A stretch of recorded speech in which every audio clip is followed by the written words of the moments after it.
Chapter 1, Jian Chen. Within a seemingly endless chain of mountain ranges, there were two sword-shaped mountain peaks well over 1,000 feet tall and 100 meters apart from each other as it towered under the vast ocean of clouds. Both of these sword-shaped mountains were extremely precipitous and looked as if two gods had once stabbed their swords into the world. No matter where one looked, there was no way to climb up these mountains. At the very top of these peaks, there was only less than 100 meters between one peak to the next. There was a faint amount of fog that hampered the visibility of the area to a confusing degree. However, despite the hazy visibility, one would still be able to faintly make out two people standing at the very top of the mountain peaks calmly and motionlessly as if they were stone statues. Only their clothes and wind had fluttered with the fierce gale of wind that blew across the sky. Between these two people, one of them was a youth that was no older than 20 years old. This youth was incredibly handsome with a flawless facial appearances. It could be said that his appearances was simply unrivaled throughout the world and was a natural lady killer. His rather ordinary-looking eyes contained a unique amount of attractiveness and fascination to them and seemed as if it could steal the soul of whomever. The youth had long black hair with a length that reached his waist without being tied up in any way, allowing it to float freely in the fierce wind as if it was dancing. On his back was a single long sword that was wrapped up in a thick white layer of cloth. On the exquisite sword hilt that stuck out from the cloth, one could make out the two words, light wind.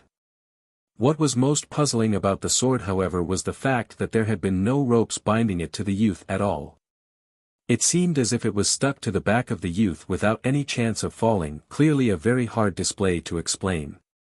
This youth's name was Jian Chen, the #1 expert with a name that shook the heavens and the Jianghu with the moniker of Sword God. His quick sword techniques had long since reached perfection and could be considered the sword master of the generation. Despite being only 20 or so years old, he had already reached a realm of great heights. The details regarding Jian Chen were relatively unknown to the people of the Jianghu. Aside from that he was an orphan with no affiliations to any school or sect, there was nothing else known about him.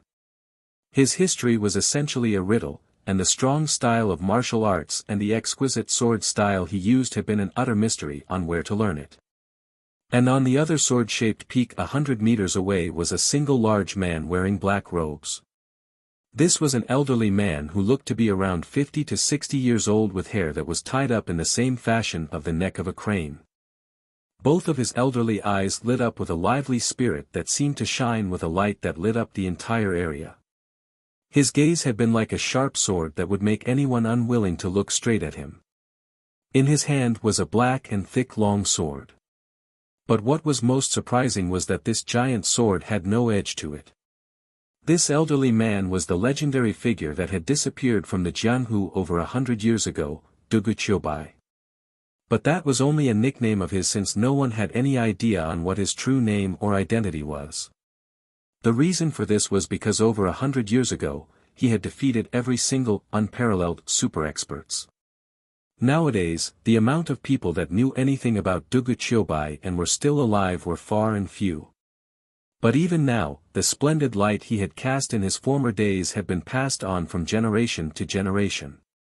100 years later, his strength was surely much stronger than before, meaning that there was no one that knew just how strong Wuxia had become. Silently, Wuxia stared at the 20 or so years old Jian Chen from 100 meters away. His eyes were extremely terrifying and seemed to contain a sharp sword-like glare that seemed as if it could freeze someone at times. Jian Chen, despite being so young, you have a strength that is no weaker than mine. Your achievements in the way of the sword is something that even I can only hope to attain. But unfortunately, you've killed my one dear disciple, leaving me no choice but to take revenge. No matter what, I will act in place of my disciple for the sake of justice today. Wuxia spoke darkly. His previously calm voice had already started to fill up with a bloodlust that would cause people to tremble and shake. But Jian Chen's face remained calm as ever as he stared back at Wuxia impassively. His white robes fluttered gently into the air while the hair that dangled at his waist was sent dancing in the wind freely. I cannot be blamed for that. It was your disciple that decided to offend me first.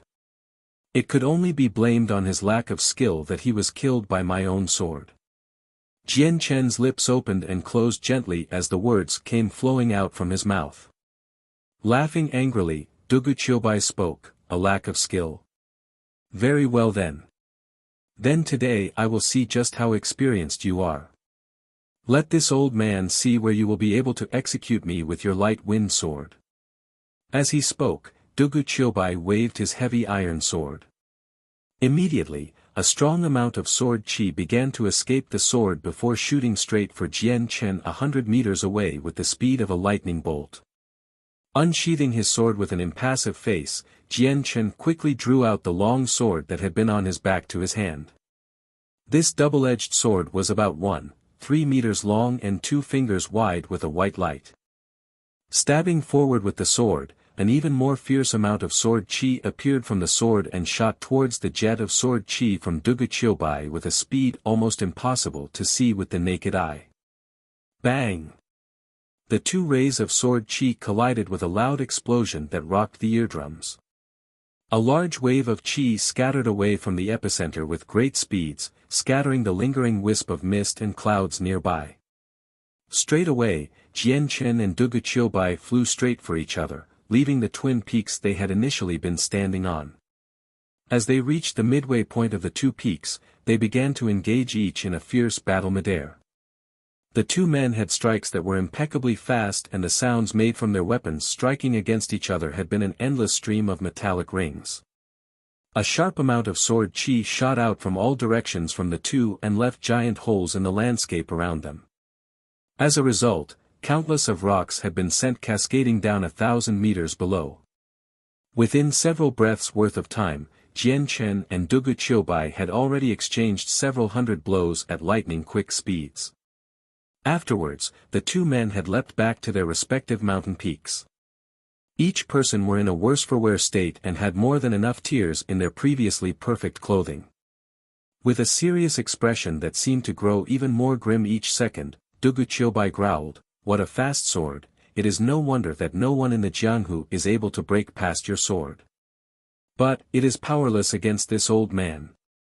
Dugu Qiubai paused for a moment before continuing to say, "If we continue on like this, the victor of this match will be hard to determine. We may as well use our strongest strike to find out the victor." With that, Dugu Qiubai suddenly exploded with power that seemed as if it was a single giant sword that pierced into the skies.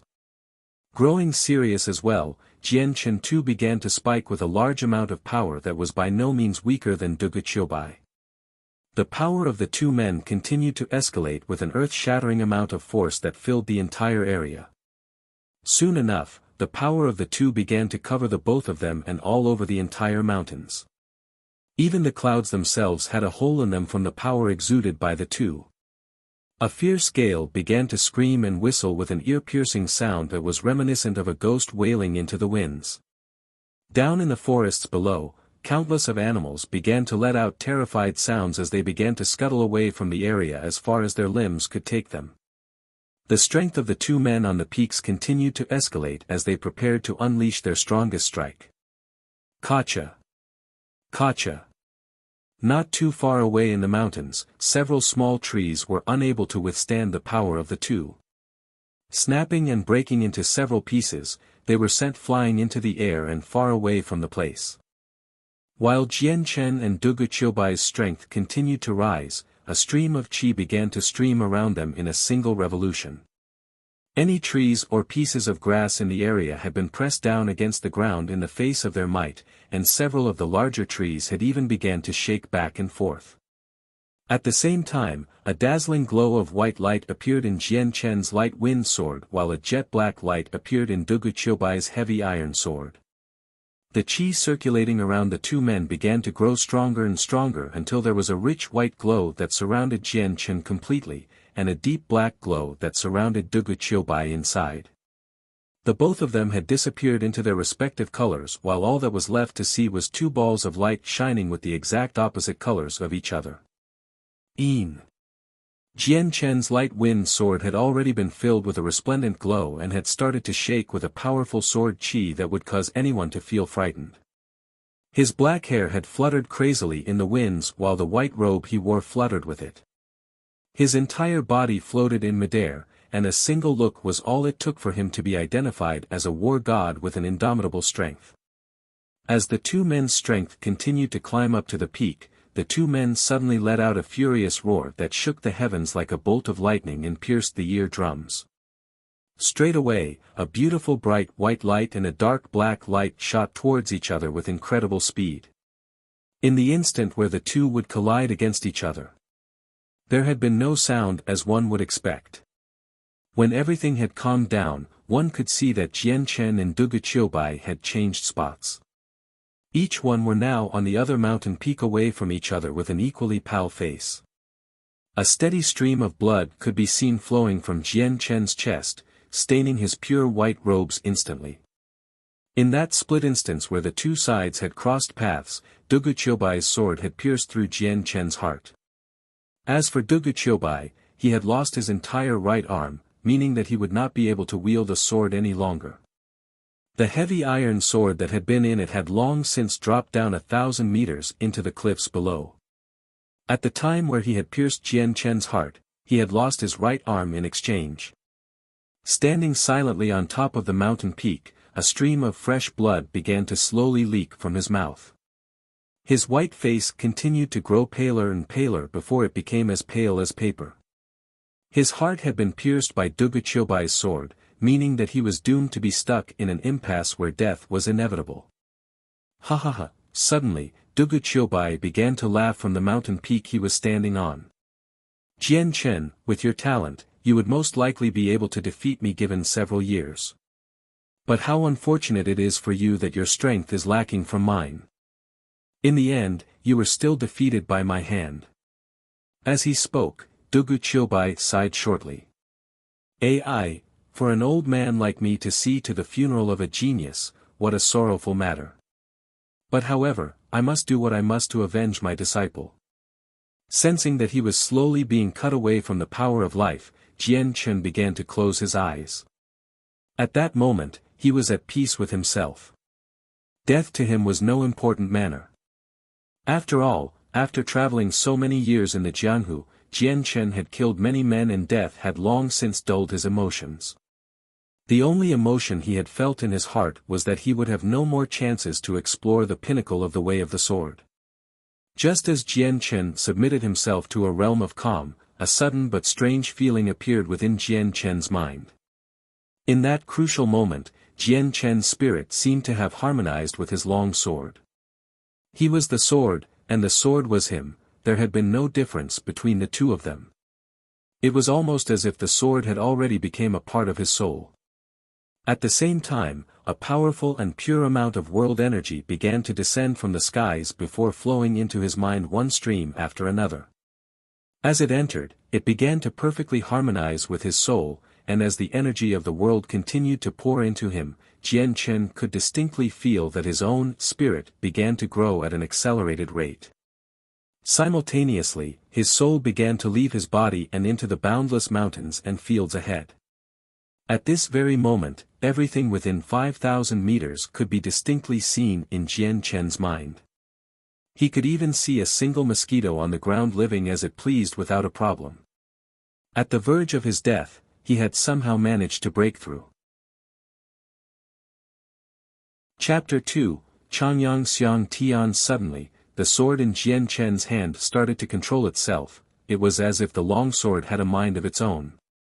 Unexpectedly, the sword shot toward Dugu Qiubai like a bolt of lightning, traveling at a very high speed. The speed of the long sword was almost inconceivable. Dugu Qiubai only reacted when the sword had reached his throat. The sword was infused with an extraordinarily fierce sword chi. Dugu Qiubai widened his eyes in fear just as the long sword pierced through his neck.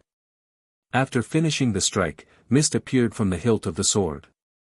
The mist swirled around in midair momentarily before the sword returned to Jian Chen's hand. A fist-sized hole slowly appeared in the middle of Dugu Qiubai's throat. The sword tip had expanded as it pierced through Dugu Chiobai's neck, enlarging the wound. If not for that, it would have been impossible for a sword that thin to create a wound of that size. Dugu Chiobai's eyes were wide open as he stared at the sword, not believing what he saw. After all, he had just witnessed an impossible feat. He slowly opened his mouth to say something, but unfortunately, his throat had already been impaled, rendering him speechless. With a final look of disbelief and terror, he slowly crumpled to the floor, never to stand again. Jian Chen clasped his sword silently before looking at the collapsed Dugu Chiobai. A gasp was threatening to escape from his own mouth. He didn't think that in this final hour of life he would make a breakthrough into the realm of the sword god. But however, it was for naught, as he himself was close to death as well. Inwardly sighing, Jian Chen's eyes slowly began to dim. Even though the breakthrough empowered his body, it was very hard to escape death, especially when one's innards are skewered. Soon after, Jian Chen followed Dugu Chiobai's footsteps into the afterlife, his body falling to the ground, proceeding into the abyss. After Jian Chen had fallen, the area in which he and Dugu Chiobai had fallen started to shake. So much so, that the two sword-like mountain peaks emitted a loud sound that shook the heavens and split the two mountains in half. Countless boulders and stones tumbled down the mountainside, creating an avalanche in all directions. The sky turned purple and green and the heavens and earth were illuminated. The colors danced and mixed to form a beautiful picture, and it was a shame that neither Jian Chen nor Dugu Chiobai were alive to see it, or the series of events which would follow afterwards. Inside a spacious and luxurious mansion, was a room decorated with great splendor. Outside this room, a large group of people had gathered. A young male paced relentlessly in front of the doors, his face was filled with anxiety and worry. He looked to be 30 years of age, and he gave off a majestic aura. Although he had aged a little, one could still see the handsome youth that he once was. He was wearing a gold-lined silver changpao, which added to his handsome appearance, and he was surrounded by an aura similar to that of a host. His face was resolute, even his eyebrows were knitted together, almost forming a single lump. 3 meters outside of the room, a group of 30 people, ranging from young to old, were all lined up nervously. The elders of the group looked to be 60 to 70 years old already, with white hair all over their wrinkled faces. However, despite their age, their eyes could still make people shiver and quake in fear from the godly lights that flickered within. Judging by the glow from their eyes, the amount of fear they could inflict on others was so much that people wouldn't take them to be frail old men at all, but rather robust and healthy middle-aged men with the strengths of a tiger and dragon combined. The rest of the men were all around 30 to 40 years old, with imposing auras and eyes that revealed nothing. It was obvious with only one glance that this was not a group of normal people. And within the room in front of them, the sounds of a woman crying in pain could be heard. "Madam, keep on pushing, the baby is almost out. I repeat, the baby is almost out," an elderly but impatient voice could be heard through the pain-filled echoes. Those who could hear the voice could tell the owner of the voice was an elderly woman. Outside the room, the middle-aged man who was anxiously pacing about, abruptly froze in place and spoke with a sense of urgency. "AI, this has been going on for an entire day and night already. How has Yunner not given birth? If this drags on for any longer, I'm afraid even Yunner will face an unfavorable situation." Even the man's voice was filled with never-ending anxiety. "My lord, please don't worry too much. Madame Yunner will definitely be fine. You forget that Madame Yunner is a bright Saint Master." A white-haired elder spoke with a tone of confidence, but even his face could not hide the look of worry on it. "AI, the lord clad in a white changpao began to sigh again repeatedly. The worry and anxiety on his face did not decrease even the slightest amount. Eventually, after the men outside had waited for 2 more hours, an excited voice came from within the room. My lord, Madame Yunner has given birth. She has given birth and is safe. And so is the boy." The amount of emotion in the voice was stirring up excitement throughout the house. Upon hearing that, the middle-aged man that was waiting anxiously became slack-jawed. The wariness in his face had been completely wiped out and replaced with an expression of joy and emotions. He was so emotionally moved that he couldn't find the right words to say, and blew open the doors so quickly that it was as if they didn't exist in the first place. His speed was almost inconceivable. No ordinary man could possess enough strength to pull off the same amount of speed he had just displayed. The middle-aged man immediately flashed over to the bedside and sat down beside it. His face was full of concern as he looked at the woman who was reclining on top of it. "Yunner, how are you feeling? You have to be all right." Despite his excitement, his voice was gentle and was brimming with concern. On top of the bed was a woman who was in the peak of her 20s. Her appearance was so beautiful, it could cause an entire state to fight and collapse upon itself for her hand. Her exhausted and pale face was drenched in sweat, but still managed to retain a divine look. The female looked up with a tired expression at the man by her side and smiled, "My dear husband, I am fine. Please just allow me to see my baby." "Oh. Yes. Right away. As long as Yunner is fine." The man started to smile with joy, but he turned around and looked at the bundled-up child in the midwife's arms. Right as he was about to speak, the eyebrows on the midwife knitted together and stared with rapt attention at the infant she was holding. Her arms continued to rock the bundle as she muttered, "Cry baby, go on and cry. What child are you that you do not cry? How odd, I have delivered many babies, and although the numbers have not reached over 1,000 babies, I have helped given birth to over 900. However, this is the first time I have seen a freshly delivered baby that does not cry." But at the same time she spoke, the men who were outside all piled into the room, each one of them had a smile on their faces. One after another each person began to congratulate the woman on the bed. The middle-aged man was still smiling greatly and spoke to the woman, "Yunner, you should rest up first. I'll bring the child over in a second." The man then got up and walked towards the midwife. "What's wrong? Could it be there's some sort of problem with the child?" His voice had dropped down slightly. Sometimes, some children would be born with diseases. This occurrence wasn't uncommon, and would actually happen often. He was already afraid that his newly born child had some sort of problem. Hearing his question, the midwife's face went sour as she looked at him, and said respectfully, "My lord, the young lord has no problems that I am aware of, but according to my 10 years of experience, every newborn child will start to cry. But this young lord is different. Look here, ever since his birth, he hasn't uttered even a single peep of sound. This is an extremely strange situation."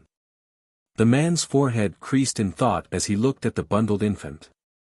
The infant's eyes were bright and showed no impurities within them as it looked all over the place. One moment he would look over here, and the next moment he would look over there. He was very cute in this way, and just by looking at him you would think there were no problems with him.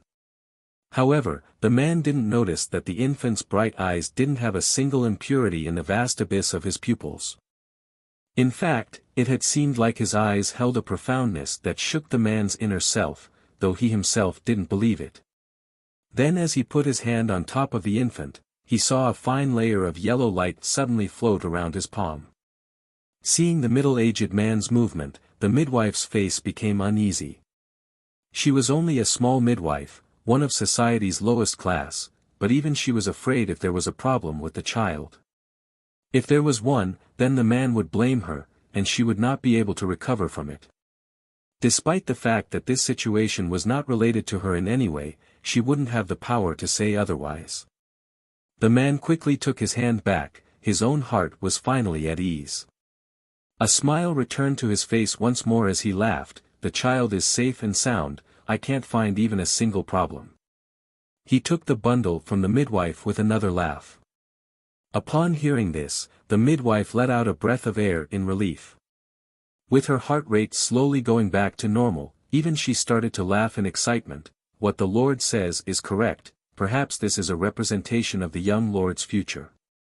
He will surely become a strong and unique individual as he grows." As he listened to the midwife, knowing that this was an extraordinarily vague thing to say, he still couldn't help but laugh. Yes, yes, yes, I can only hope so. Someone come here. Let us reward Mother Hong with 100 gold coins. The midwife's face grew joyously and immediately said with emotion, I give the Lord many thanks, many thanks indeed. The father brought the infant to his mother on the bed and smiled, Yuner, look. This is our child, look how cute he is. Yuner held on to the child tenderly and gave him a kiss on the forehead and spoke happily, Dear husband, since our child is a boy, then as per our agreement beforehand, we shall call him Changyang Xiang Tian. Laughing, the husband said, Not bad, I hereby officially declare that this child's name will be Changyang Xiang Tian. Come all. I invite all of my guests here today, tomorrow there will be a feast in my son's honor. We shall celebrate greatly. In a flash, a year had already passed. In front of a small lake, the figure of a child that wasn't even 1 meter tall stood about with a blank expression. Both of his eyes were staring attentively at the rock garden in the middle of the lake. The little boy was wearing a gorgeous set of clothes, but the expression on his face was unusually complex in a way that was strange to see on a 1-year-old boy. To be precise, this boy was Changyang Xiang Tian. And in this moment inside of his mind, a hair-raising scene was constantly playing. Just as if watching a movie reel, all he could see were pictures of mountain ranges that looked like 2 giant swords. Another image of a handsome young man of 20 years old with a sword came to his mind, along with the 100-year-old battle-hardened figure of Dugu Qiubai. Finally, at the time of his immediate death, he remembered the breakthrough he had experienced that had allowed him to reach into the realm of the sword god. After that, he remembered stabbing Dugu Qiubai through the neck, ending in their mutual destruction. Chapter 3, Refining the Body. Xiang Tian looked at his tiny body and gasped. The look on his face could only be described as complex. Over the past year, he had lost count of how often moments of his past life had flashed before his eyes. The memories were so fresh in his mind, it was almost as if everything happened only yesterday, as if engraved into the very depths of his soul. No matter what he did, he couldn't forget the memories, but he understood now, he was called Jian Chen in his past life. After his death, he had carried with him the mysteries of his memory and soul, and had been reincarnated. He retained all of his memories even after his reincarnation, so even after being born, he already knew how to talk. And according to the conversations from the people at his bedside, he had a rough idea of what type of household he was in. More importantly, he had learned that he was no longer in the same world as before. This was a new world that Jian Chen had never heard of. Even the mansion Jian Chen lived in had a name, Changyang Mansion. The mansion belonged to one of Luo'er City's top 4 families, each had a foothold of power and influence. His own father was actually the leader of the Changyang clan named Changyang Ba. His mother was named by Yuntian and was the 4th concubine for the clan leader. Although she wasn't the primary wife, she still had a considerable amount of power in the family because she held the title of a Radiant Saint Master. Even though Jian Chen didn't understand what a Radiant Saint Master was, he did understand that it was because his mother was a Radiant Saint Master that her status was high in the clan, and there were many that respected her. In regards to Jian Chen himself, he was the Changyang clan's 4th young lord, and had a majestic status within the clan. Jian Chen also had 2 elder brothers and an elder sister. The first brother was Changyang Hu, the sister was Changyang Mingyue, and the second brother was Changyang Ku. The 4 of them shared the same father, but each had a different mother. Excluding Changyang Hu, Changyang Mingyue and Changyang Ku had met with him multiple times and were both only a few years older than him. The eldest of the siblings was Changyang Mingyu, who was 4 years old, 3 years older than Jian Chen. Changyang Ku was 2 years older than him. Aside from them 4, however, there were still many other children in the family. At this time, an elderly housekeeper came up from behind Jian Chen and spoke softly, 4th young lord, it's getting late, and your mother is looking for you. Jian Chen was immediately jolted back to reality. Looking at the sky, he had come to the sudden realization that the sky was dimming, an indication of the impending night. Unconsciously, Jian Chen had been standing there for the whole afternoon. "I understand, Chang Bai. I will go back in a second." Chang Bai was the housekeeper for the Changyang clan and essentially took care of every single matter within the family. Because of this, his status within the clan was fairly high. Although he was only a housekeeper, he had garnered a good amount of respect, practically the same amount as the head of the house himself had. A smile adorned Chang Bai's face as he watched Jian Chen with high expectations. Even when Jian Chen was only half a year old, he hadn't needed the help of others to walk, and quickly learned how to speak within 8 months. Not only could he speak clearly, but he could even communicate with others. With these 2 achievements alone, Jian Chen had already been called a genius, and many were eagerly awaiting to see how he would grow up. At night, Jian Chen accompanied his mother, Bai Yuntian, to eat dinner in the dining hall. The dining hall they both sat in was special, only the head of the house, his concubines, and his children could eat there. When Bai Yuntian and Jian Chen arrived at the dining hall, 3 beauties were already sitting at the circular dinner table. Each one of them looked to be in their 20s, and 2 of them each held a child in their arms. One of the children was a boy, and the other was a girl. The boy was around 3 to 4 years old, and was healthy but chubby. He was the 3rd son and young lord of Changyang Ba, Changyang Ku. The moment Changyang Ku saw Jian Chen, hostility and hatred swelled up in his eyes. It was clear to see that he was brimming with the intent to start something, and one could tell that he held a bias against Jian Chen. The 4 ladies could all sense the hostility radiating from Changyang Ku towards Jian Chen, but none of them spared a second thought about it. In their minds, this was merely a small matter between children, and definitely not something that would be of great matter. The other child was a 4 to 5-year-old girl with 2 ponytails. Her bright eyes looked at the still hostile Changyang Ku and laughed. With her 2 dimples that appeared with each laugh, she looked exceptionally cute. Although she was underage now, it was certain that after she grew older, she would have beauty that could rival the gods.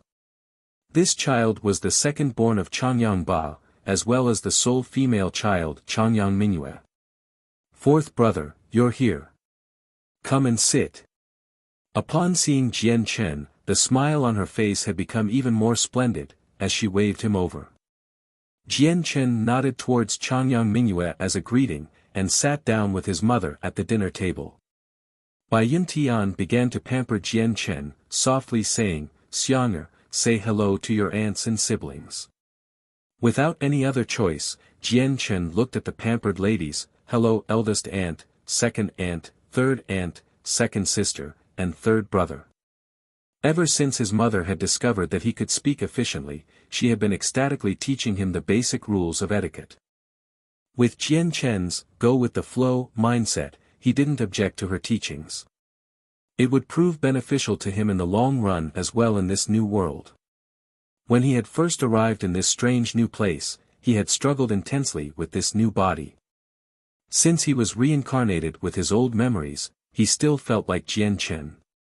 Deep within his soul, he did not think this new life was his, but as time went on, he gradually accepted his new body and life.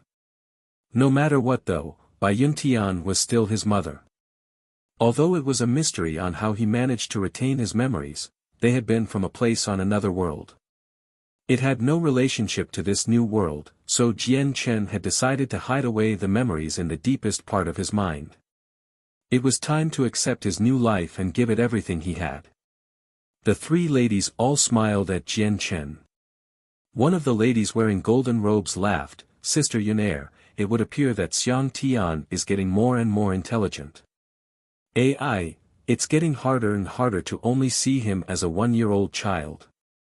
I truly am envious of you for having such an intelligent child." The lady who spoke was the second wife of Changyang Ba and mother to Changyang Mingyue by Yushuang. "That's right, younger sister Yunair, what second sister said is correct. Each and every day, I grow even more fond of Xiang Tian." Sitting next to Jian Chen with a tranquil look was another one of the 4 ladies. She was the third wife, Yu Fengyan. Xiang Tian is certainly a child genius. To be able to walk at 6 months and speak at 8, these are feats that no other child his age would be able to replicate. I find myself anxious to see how much saint energy he has when he undergoes the test in 2 years, though I do sincerely hope that he will give us all a pleasant surprise when the time comes. The next lady who spoke was significantly older, and seemed much more temperamental than the others. She was the first wife, Ling Long. The moment Ling Long finished her sentence, a deep manly voice spoke out, "I agree. I look forward to when Xiang Tian reaches his 3rd year for this pleasant surprise as well." A 30-year-old man entered the dining hall, carrying himself with the manner of a master. With a white chang pao decorated with golden outlines, and a head of black hair that reached his shoulders, the man gave off a relaxed atmosphere. "Husband. Father." Immediately after seeing the man, the 7 people at the table all stood up at once and called out one after the other. Jian Chen was no exception, and softly cried out. This young man was indeed the head of the Changyang clan, Changyang Ba. Changyang Ba strolled down to the dinner table and sat down with a gentle smile on his face. With a look at Jian Chen, he asked, "Xiang, are you feeling happy living here still?" Jian Chen nodded his head, yes. A smile curled up on Changyang Ba's face. "Xiang, if you ever feel closed in this stuffy old house, feel free to explore the outside and experience it for yourself." "I know, father." Jian Chen replied. Changyang Ba was indescribably happy at how intelligent Jian Chen was and how much he differed from any other 1-year-old. The family dinner went by joyously and the meal was consumed quickly. Afterwards, Jian Chen returned to his room alone. Based on his age, he should have been sleeping in the same room as his mother, but he had requested that he wanted his own room. Regarding this request, Jian Chen had been firm, and wouldn't be persuaded otherwise. Bai Yuntian had ended up accepting his request. And so that night, Jian Chen sat cross-legged on his bed, with both of his hands on his knees. The palms of his hands were facing upwards, as was his face, as he silently went through the motions of practicing the first principle of Azulite Sword Law. Azulite Sword Law, this was what Jian Chen had been studying for 20 years in his previous world and had become the strongest weapon in his arsenal. It was a type of cultivation that was both rare and formidable, it had principles that were profound and also contained many strong techniques. The Azulite Sword Law was something that Jian Chen had stumbled upon when he was a child. He had accidentally fallen off of a cliff while playing in the mountains, and somehow managed to survive the fall by landing in a pool of water. When he had awoken, he had found himself trapped in a cavern with fish as his only source of food. After finding the manual, he had dedicated himself to learning it, and finally succeeded after 10 years. With his breakthrough, he was able to jump out of the cavern and return to the lands above. Jian Chen was a war orphan who had been taken in by his great-grandfather and grandmother. 10 years had passed while he was trapped in a cave, so when he had returned to the village, his great-grandparents had already passed away from old age a long time ago. After paying his respects to them, the now alone Jian Chen left his little mountainside village to travel the world by himself. Jian Chen had accepted what life had given him in his past life, and he had accepted this new life as well. With this acceptance, he had started cultivating and refining his body for half a year, ready to regain his strength. Chapter 3, Refining the Body. Xiang Tian looked at his tiny body and gasped. The look on his face could only be described as complex. Over the past year, he had lost count of how often moments of his past life had flashed before his eyes. The memories were so fresh in his mind, it was almost as if everything happened only yesterday, as if engraved into the very depths of his soul. No matter what he did, he couldn't forget the memories, but he understood now, he was called Jian Chen in his past life. After his death, he had carried with him the mysteries of his memory and soul, and had been reincarnated. He retained all of his memories even after his reincarnation, so even after being born, he already knew how to talk. And according to the conversations from the people at his bedside, he had a rough idea of what type of household he was in. More importantly, he had learned that he was no longer in the same world as before. This was a new world that Jian Chen had never heard of. Even the mansion Jian Chen lived in had a name, Changyang Mansion. The mansion belonged to one of Luo'er City's top 4 families, each had a foothold of power and influence. His own father was actually the leader of the Changyang clan named Changyang Ba. His mother was named by Yuntian and was the 4th concubine for the clan leader. Although she wasn't the primary wife, she still had a considerable amount of power in the family because she held the title of a Radiant Saint Master. Even though Jian Chen didn't understand what a Radiant Saint Master was, he did understand that it was because his mother was a Radiant Saint Master that her status was high in the clan, and there were many that respected her. In regards to Jian Chen himself, he was the Changyang clan's 4th young lord, and had a majestic status within the clan. Jian Chen also had 2 elder brothers and an elder sister. The first brother was Changyang Hu, the sister was Changyang Mingyue, and the second brother was Changyang Ku. The 4 of them shared the same father, but each had a different mother. Excluding Changyang Hu, Changyang Mingyue and Changyang Ku had met with him multiple times and were both only a few years older than him.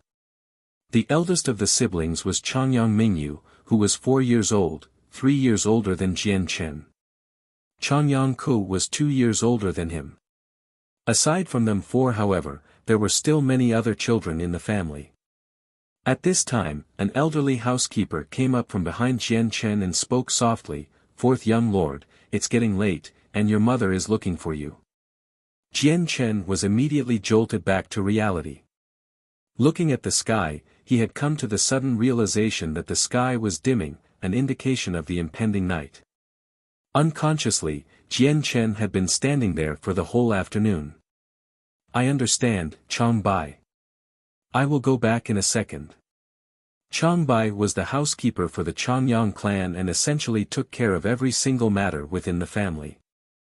Because of this, his status within the clan was fairly high. Although he was only a housekeeper, he had garnered a good amount of respect, practically the same amount as the head of the house himself had. A smile adorned Chang Bai's face as he watched Jian Chen with high expectations. Even when Jian Chen was only half a year old, he hadn't needed the help of others to walk, and quickly learned how to speak within 8 months.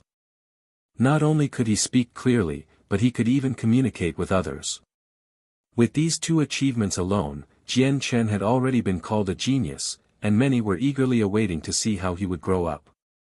At night, Jian Chen accompanied his mother, Bai Yuntian, to eat dinner in the dining hall. The dining hall they both sat in was special, only the head of the house, his concubines, and his children could eat there. When Bai Yuntian and Jian Chen arrived at the dining hall, 3 beauties were already sitting at the circular dinner table. Each one of them looked to be in their 20s, and 2 of them each held a child in their arms. One of the children was a boy, and the other was a girl. The boy was around 3 to 4 years old, and was healthy but chubby. He was the 3rd son and young lord of Changyang Ba, Changyang Ku. The moment Changyang Ku saw Jian Chen, hostility and hatred swelled up in his eyes. It was clear to see that he was brimming with the intent to start something, and one could tell that he held a bias against Jian Chen. The 4 ladies could all sense the hostility radiating from Changyang Ku towards Jian Chen, but none of them spared a second thought about it. In their minds, this was merely a small matter between children, and definitely not something that would be of great matter. The other child was a 4 to 5-year-old girl with 2 ponytails. Her bright eyes looked at the still hostile Changyang Ku and laughed. With her 2 dimples that appeared with each laugh, she looked exceptionally cute. Although she was underage now, it was certain that after she grew older, she would have beauty that could rival the gods. This child was the second born of Changyang Ba, as well as the sole female child Changyang Mingyue. "4th brother, you're here. Come and sit." Upon seeing Jian Chen, the smile on her face had become even more splendid, as she waved him over. Jian Chen nodded towards Changyang Mingyue as a greeting, and sat down with his mother at the dinner table. Bai Yuntian began to pamper Jian Chen, softly saying, "Xiang'er, say hello to your aunts and siblings." Without any other choice, Jian Chen looked at the pampered ladies, "Hello eldest aunt, second aunt, third aunt, second sister, and third brother." Ever since his mother had discovered that he could speak efficiently, she had been ecstatically teaching him the basic rules of etiquette. With Jian Chen's go-with-the-flow mindset, he didn't object to her teachings. It would prove beneficial to him in the long run as well in this new world. When he had first arrived in this strange new place, he had struggled intensely with this new body. Since he was reincarnated with his old memories, he still felt like Jian Chen. Deep within his soul, he did not think this new life was his, but as time went on, he gradually accepted his new body and life. No matter what though, Bai Yuntian was still his mother. Although it was a mystery on how he managed to retain his memories, they had been from a place on another world. It had no relationship to this new world, so Jian Chen had decided to hide away the memories in the deepest part of his mind. It was time to accept his new life and give it everything he had. The three ladies all smiled at Jian Chen. One of the ladies wearing golden robes laughed, "Sister Yunair, it would appear that Xiang Tian is getting more and more intelligent. AI, it's getting harder and harder to only see him as a one-year-old child. I truly am envious of you for having such an intelligent child."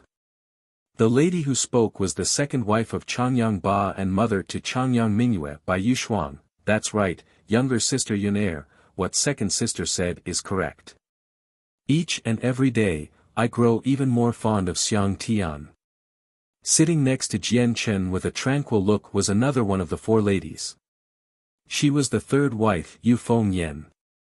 "Xiang Tian is certainly a child genius.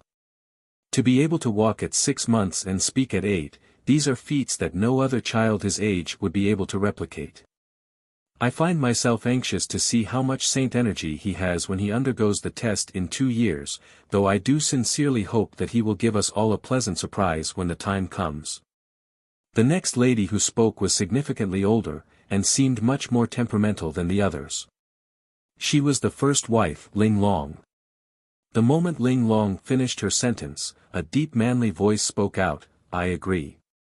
I look forward to when Xiang Tian reaches his 3rd year for this pleasant surprise as well." A 30-year-old man entered the dining hall, carrying himself with the manner of a master. With a white chang pao decorated with golden outlines, and a head of black hair that reached his shoulders, the man gave off a relaxed atmosphere. "Husband. Father." Immediately after seeing the man, the 7 people at the table all stood up at once and called out one after the other. Jian Chen was no exception, and softly cried out. This young man was indeed the head of the Changyang clan, Changyang Ba. Changyang Ba strolled down to the dinner table and sat down with a gentle smile on his face. With a look at Jian Chen, he asked, "Xiang'er, are you feeling happy living here still?" Jian Chen nodded his head, yes. A smile curled up on Changyang Ba's face. "Xiang'er, if you ever feel closed in this stuffy old house, feel free to explore the outside and experience it for yourself." "I know, father." Jian Chen replied. Changyang Ba was indescribably happy at how intelligent Jian Chen was and how much he differed from any other one-year-old. The family dinner went by joyously and the meal was consumed quickly. Afterwards, Jian Chen returned to his room alone. Based on his age, he should have been sleeping in the same room as his mother, but he had requested that he wanted his own room. Regarding this request, Jian Chen had been firm, and wouldn't be persuaded otherwise. Bai Yuntian had ended up accepting his request. And so that night, Jian Chen sat cross-legged on his bed, with both of his hands on his knees. The palms of his hands were facing upwards, as was his face, as he silently went through the motions of practicing the first principle of Azulate Sword Law. Azulate Sword Law, this was what Jian Chen had been studying for 20 years in his previous world and had become the strongest weapon in his arsenal. It was a type of cultivation that was both rare and formidable, it had principles that were profound and also contained many strong techniques.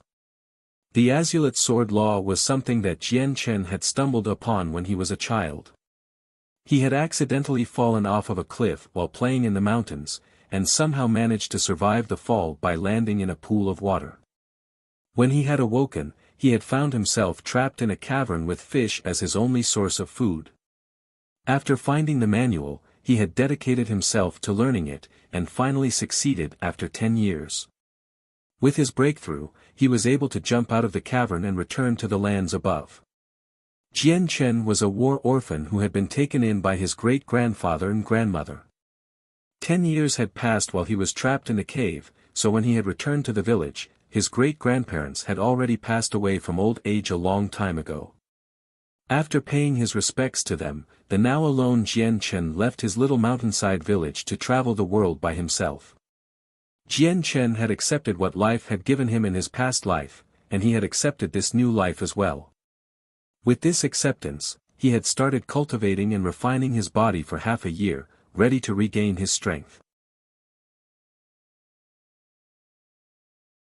Chapter 4, Further Training. The Azulate Sword Law was divided into 12 different layers.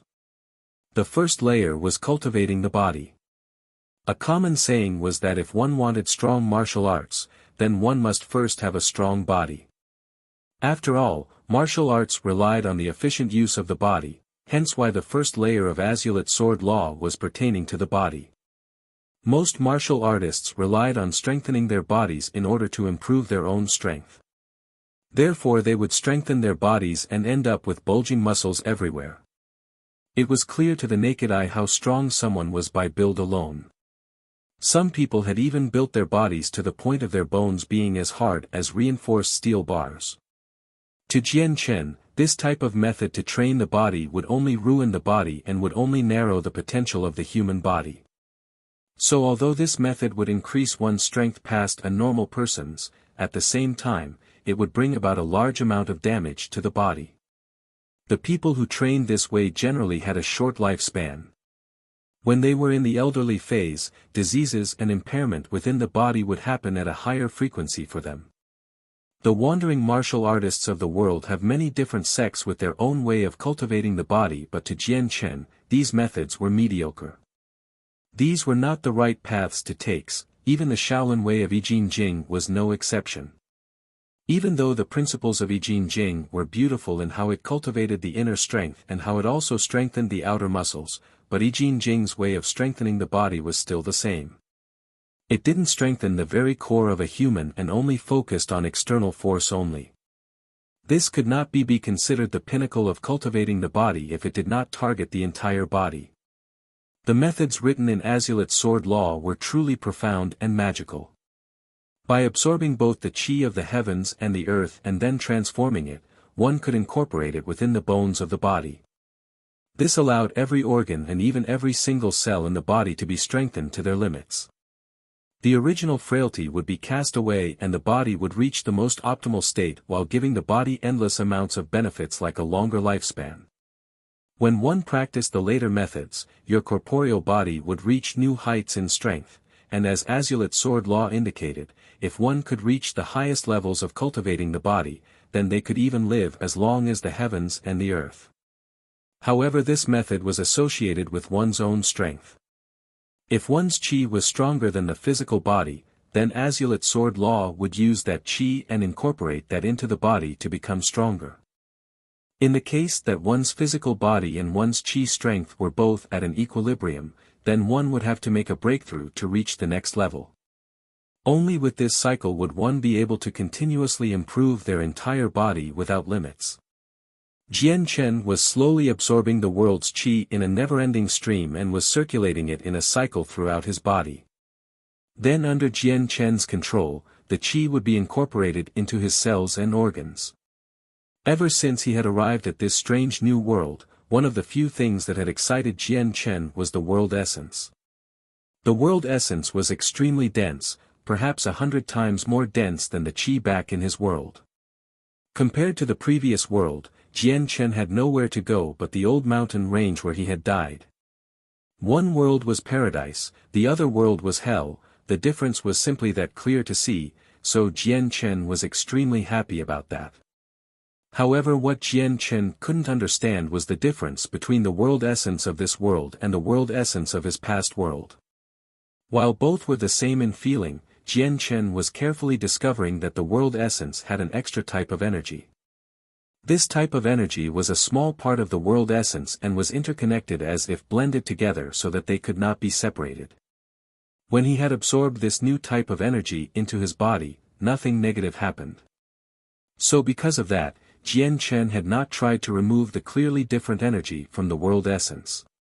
However, Jian Chen was now curious in the matter. Thoughts and ideas were swirling around his head, but this new energy was not that simple to be figured out so easily. After the never-ending world essence had been absorbed into his body, Jian Chen could clearly feel every single artery and cell in his body become stronger. The world essence that was taken into his body was like a giant health tonic that made his body feel alive as it absorbed it. His body was like a giant thirsty tiger that wanted more and more. While at the same time, Jian Chen was feeling a pleasurable sensation from all over, and felt free from worry as the feeling carried him away. In a flash, another year had gone by. Jian Chen had been in this strange world for 2 whole years now. During those 2 years, Jian Chen didn't take a single step outside of the Changyang mansion. Every day during his free time, Jian Chen was alone in his room practicing the first principle of Azulite Sword Law, body cultivation. Perhaps it was because this world essence was 100 times denser than the world essence in his past world, but in 1 year Jian Chen had already reached major success in cultivating his body.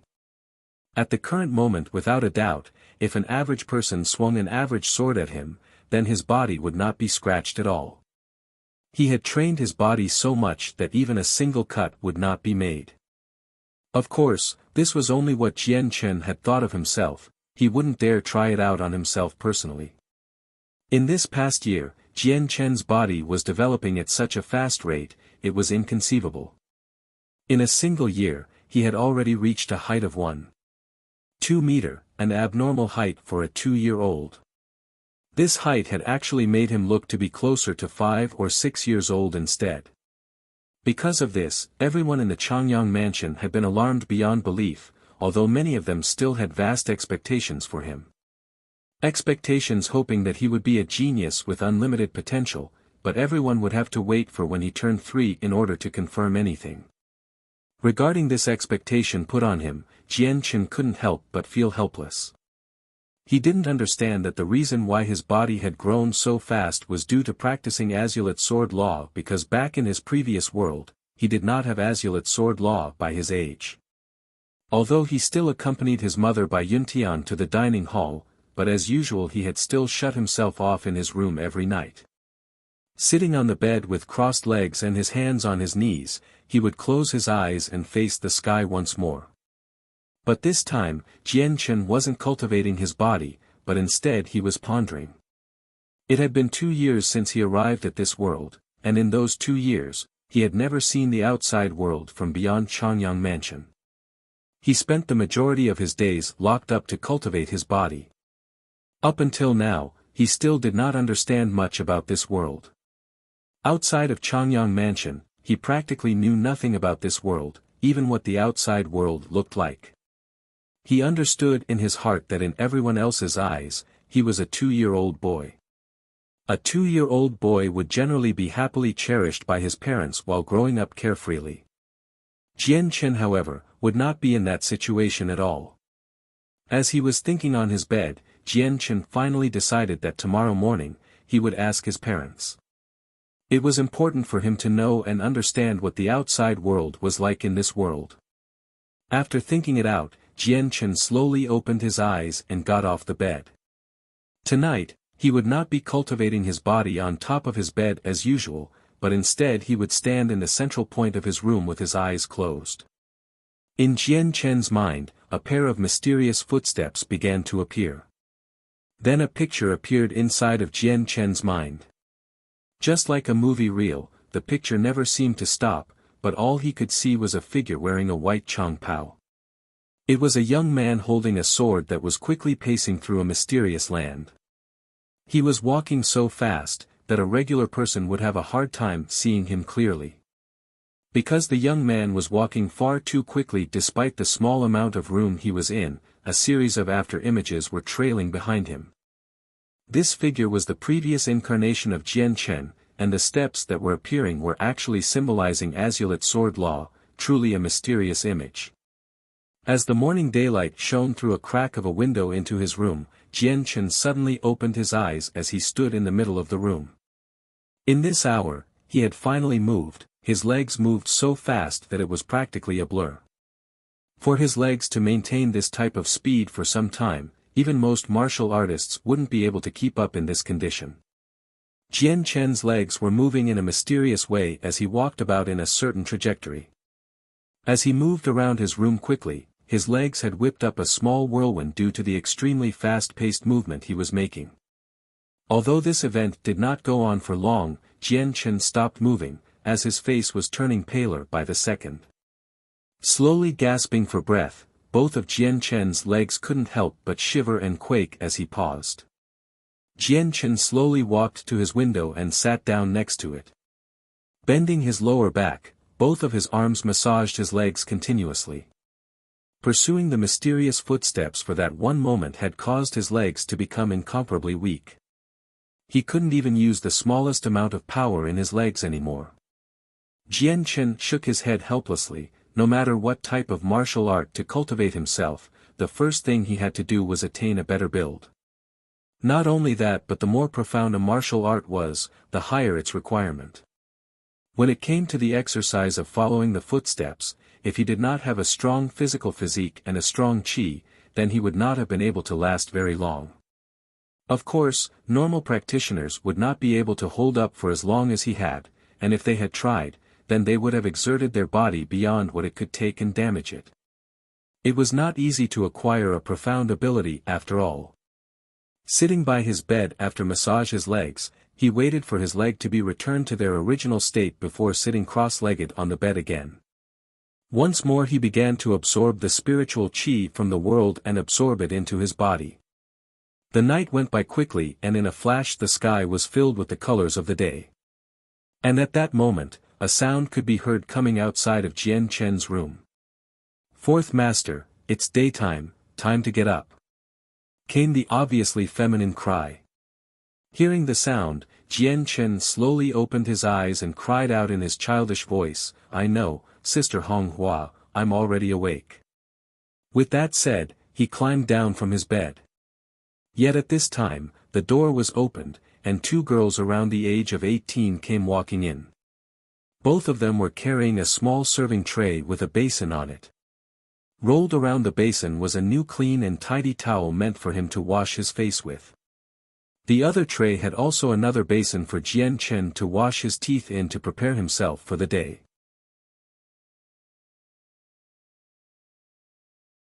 Chapter 5, Tian Yuan Continent. Sister Honghua, Sister Dong Mei, thank you for your troubles.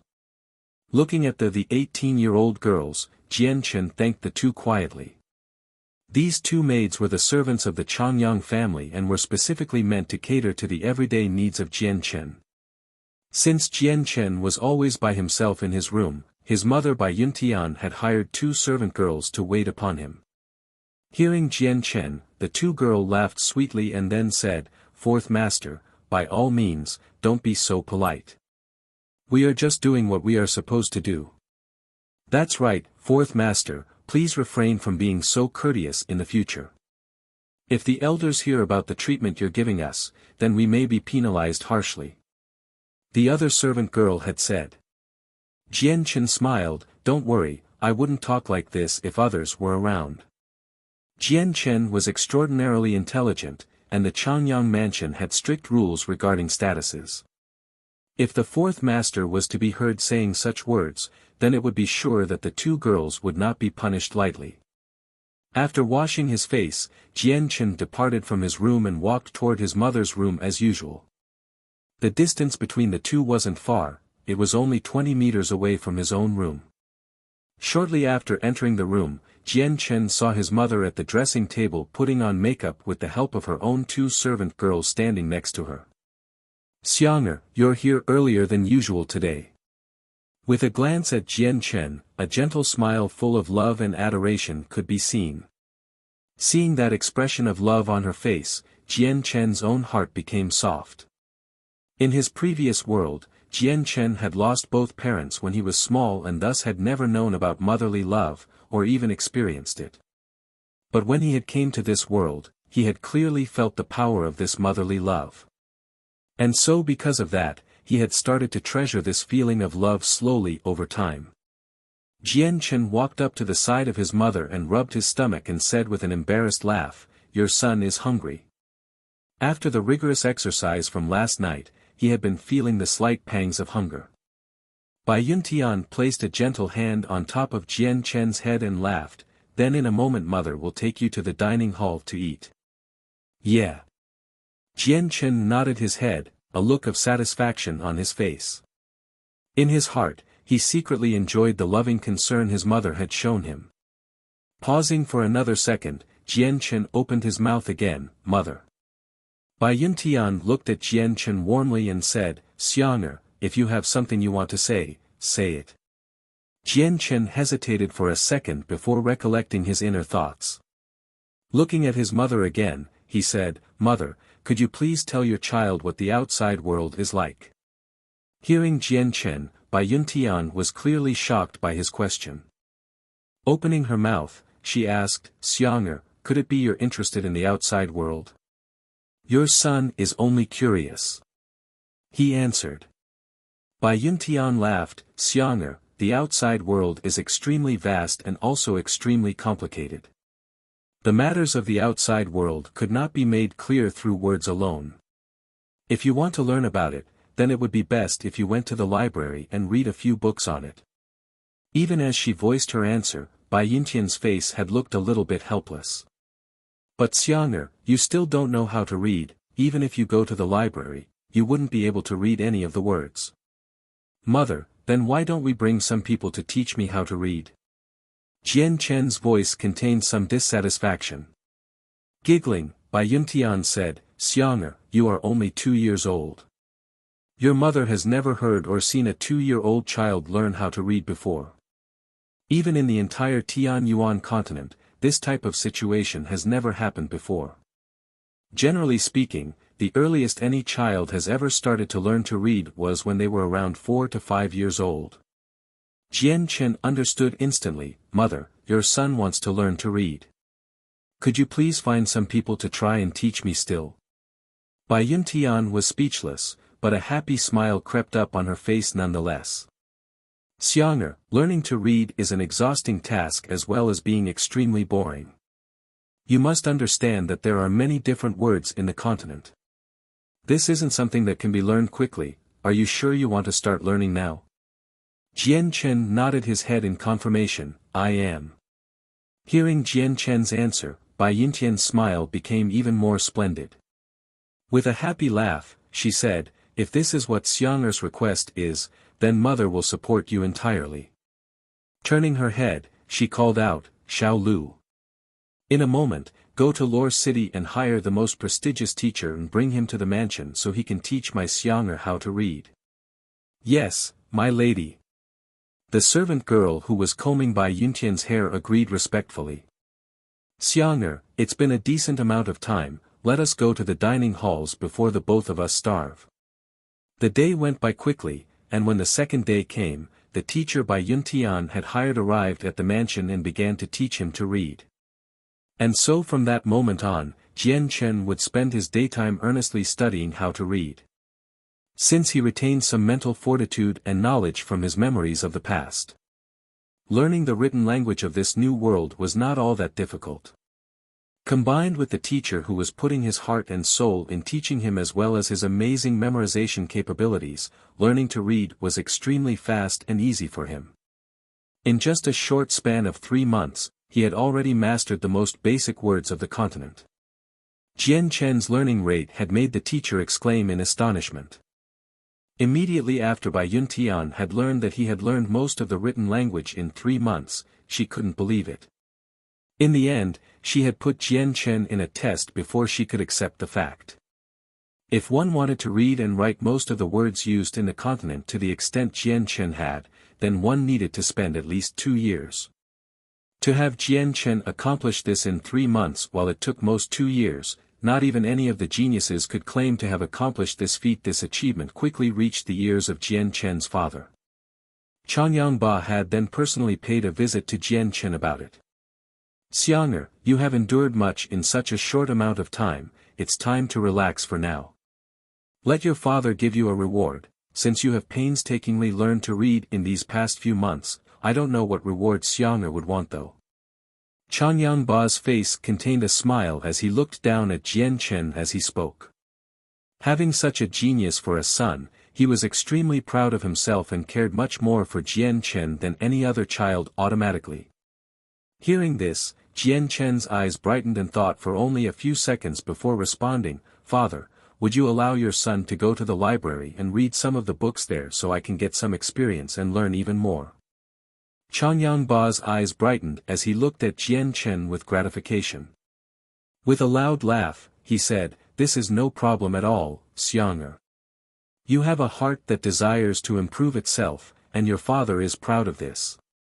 I approve of your request. The library will be free to you whenever you desire." "Thank you, father." Jian Chen's face exuded a happy expression. To be able to enter the library was an achievement that Jian Chen could truly be happy about. After all, he had understood that the library wasn't a place anyone could walk in freely.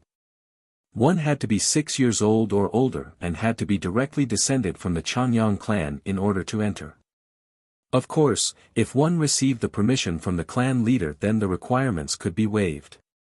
Soon after, Changyang Ba began to dote upon Jian Chen for a while before departing from his room. After he had left, Jian Chen wasn't able to sit in his room any longer. Immediately exiting his room, he headed toward the direction of the library. After studiously learning how to read for 3 months, it all led up to this moment of being able to enter the library and look up information pertaining to the outside world. Even if there wasn't much details on the outside world in the books, Jian Chen could always go ask his mother. But the books definitely had more details than his mother, as well as being quite comprehensive. As a result, Jian Chen had placed more importance on the books.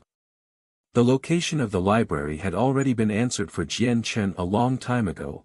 It was in the back of his family's courtyard in a large pagoda. When Jian Chen entered the courts in the back, he immediately felt the presence of many experts concealed in every directions and were staring at him with viper-like eyes. With his head high and proud, Jian Chen pretended that he didn't sense the experts and walked further into the tower. If he let other people know that he could sense people that were looking at him from concealed areas, then a series of troublesome questions would follow. He was a 2-year child after all, without any knowledge about martial arts. Changyang Mansion had many direct descendants, but not many people were heading toward the library. So the only people Jian Chen had seen were the guards that protected the area, and almost no other clan member. Jian Chen quickly reached the doors to the tower before stopping to lift his head up to see the extremely large board hung above the doors of the tower.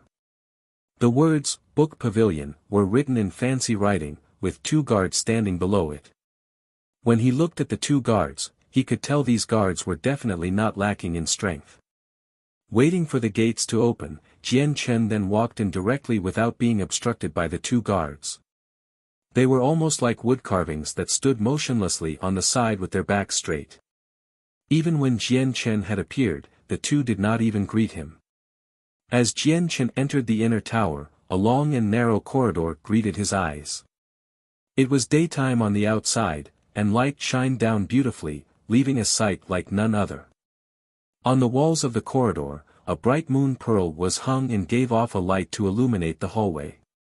The length of the corridor was quite long, before finally splitting into 2 paths. Jian Chen estimated that both paths followed the opposite sides of the tower before finally rejoining again after a distance.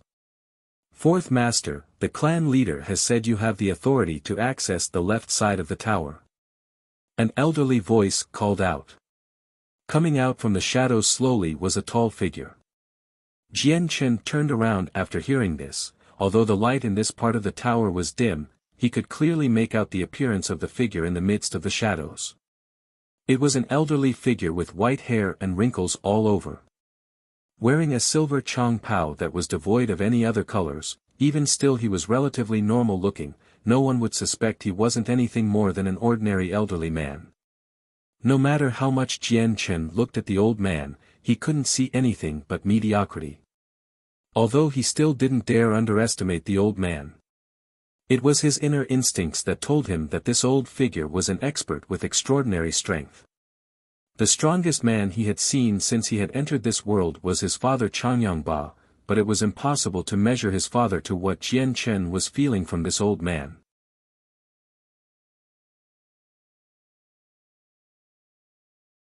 Chapter 6, Saint's Test. Although Jian Chen could see through his frail appearance and find the true strength of the old man, he remained motionless and did not reveal anything on his face. With a silent nod to show his thanks, he stepped by the old man and proceeded down the left corridor. Arriving at the end of the corridor, Jian Chen's eyes began to shine brightly as he walked into a large room. The light in this room was exceptionally bright, so much so that it was comparable to the light outside. Many neat and tidy bookshelves that contained thousands of books lined the walls of the library. Jian Chen slowly tilted his head to look at the ceiling. He knew that the reason why the light was so bright was due to the ceiling. He had no idea what material the ceiling was made from, but it was strangely emitting a strong glow. Although the light was somewhat intense, it was not to the point of irritating the eyes. Although the ceiling had piqued his interest, he wasn't willing to squander time by trying to figure it out. Walking up to a bookshelf, he finally grabbed a book and started flipping through it.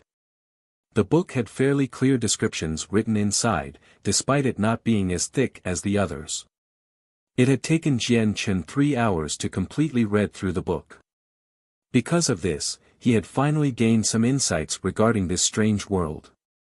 This continent was called the Tianyuan continent and was fairly big. There were numerous countries of various sizes and even more cities of all sizes. The biggest cities were known as the capitals, and each one stretched across countless miles, and each of these capitals were ruled by a city ruler. Each ruler was also in charge of several million up to 10 million guardian soldiers.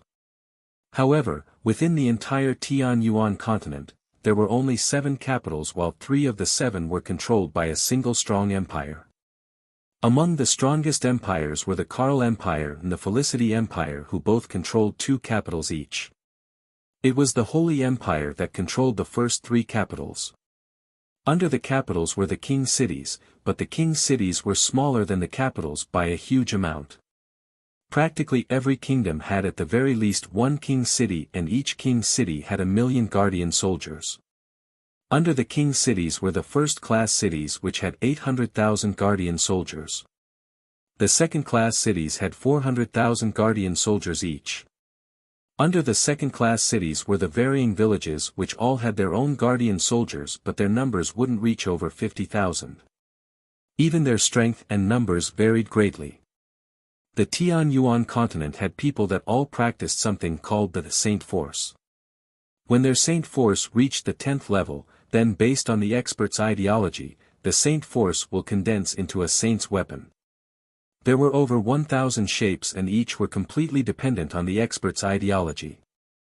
As a result of the Saint weapon forming from the Saint Force, once it formed a special link with the expert.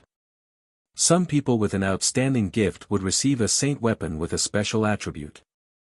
These attributes were classified as earth, wind, water, fire, light, and dark. Among these elements, light and dark were rarely seen, but were still extremely powerful. The light element was extremely strong in the healing aspect, and those who had light-attributed saint weapons were given the title of immortals in the Tianyuan continent. They were given this title due to the fact that while on the battlefield, they could easily restore any damage taken. On the battlefield, if they were not killed in one strike, then they would be nearly impossible to defeat. Those with the dark element had a corrosive nature. Not only was this a troublesome element, but those with dark attributes were also in demand. At night, they could come and go as they pleased, earning them the titles of Night Lords, for the night was under their command. The rest of the four elements each had their own corresponding strengths. The amount of power they had depended on one's own strength and judgment. Of course, in the Tian Yuan continent, those who had a saint weapon with an attribute was 1 in 10 compared to those who didn't have an attribute. On a battlefield, those with an attribute were often harder to fight against than those who didn't. The saint weapons were the strongest of weapons. In a war, saint weapons could be freely summoned at will and provide assistance to their masters to help overcome their limits. At the same time, a saint weapon and its master's life were intertwined. Whatever injury the saint weapon sustained would then be equally reflected back to the master. Also, if the saint weapon ever broke, then the master would receive a fatal wound as well. If the situation was grave, then even a wound may cause death. However, saint weapons were extremely hard to break. As long as the saint weapon was stronger than the opposing force, then it would not be harmed in any way. After a saint weapon takes shape, then this new way of cultivation would absorb the qi from the world to become stronger. This method would improve one's own strength as well. Once the saint weapon was formed, then the expert would be called a saint. In the Tian Yuan continent, the saints are classified into 9 different levels: saint, great saint, saint master, great saint master, earth saint master, heaven saint master, saint ruler, saint king and saint emperor. Within each of the levels, they are further separated into 3 levels: lower, middle, and upper. Within the Tian Yuan continent, there lies a mountain range that was spread out across the continent called the Mountain Range of Magical Beasts. The range was filled with countless magical beasts. The further you went in, the stronger the beasts would get. These magical beasts were also separated into 9 levels. The Class 1 beasts were equivalent to a saint, while the Class 2 beasts was equivalent to a great saint. Continuing on with this, a Class 8 beast was on par with a saint king, and finally, a Class 9 beast was equivalent to a saint emperor. At the same time, the Tian Yuan continent had a very prominent profession called the mercenary. According to this book, the Tian Yuan continent had many mercenaries. These mercenaries would accomplish a variety of tasks for money, although many mercenaries would enter the mountain range of magical beasts to hunt monsters and sell the monster cores for money. Although the dangers were big, the rewards were just as generous due to monster cores being highly valued in the continent. The higher grade a monster core was, the higher priced it was. There were some high-ranked monster cores that could not be bought with money alone. Monster cores were one of the most desired items in the continent. Inside the center of a monster core was a large amount of pure energy and could be absorbed by humans for a faster training speed. Absorbing the energy from a monster core was ultimately faster than trying to absorb the world essence into one's body. However, using the monster cores to increase the cultivation speed wasn't a method the general populace could do without having plenty of money. Other than a few odd things, Jian Chen was finally beginning to understand many things about this world. This world was exceptionally cruel and wars happened everywhere. The people of this world were more dangerous in comparison to his old world. If one wasn't strong enough, then they would find it hard to survive. Most of the people on the continent were practitioners as well, although the average practitioner would be of average strength. The average person wouldn't be able to cultivate their saint force to the 10th level and be able to condense it into a saint's weapon. If these people don't have the proper training and support, then they would remain at the lowest levels similar to a peasant in the mountains. After finishing the books, Jian Chen finally understood the new world to a better degree.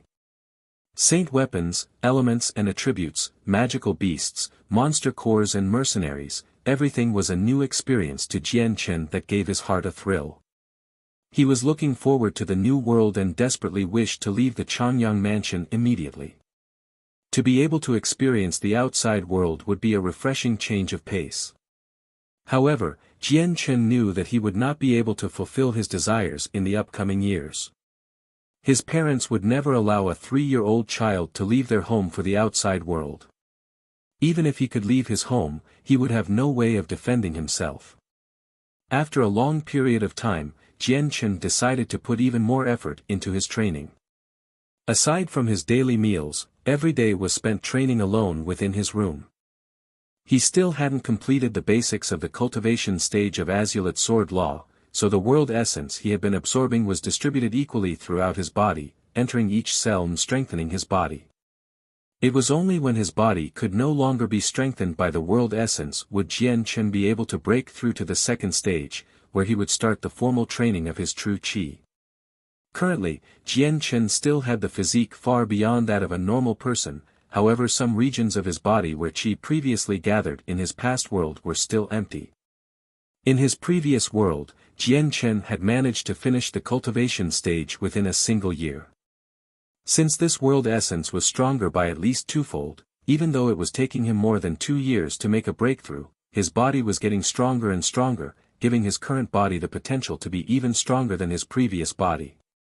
Although Jian Chen normally spent the entire day hiding in his room to cultivate, neither of his parents had outwardly expressed any sort of bafflement or concern.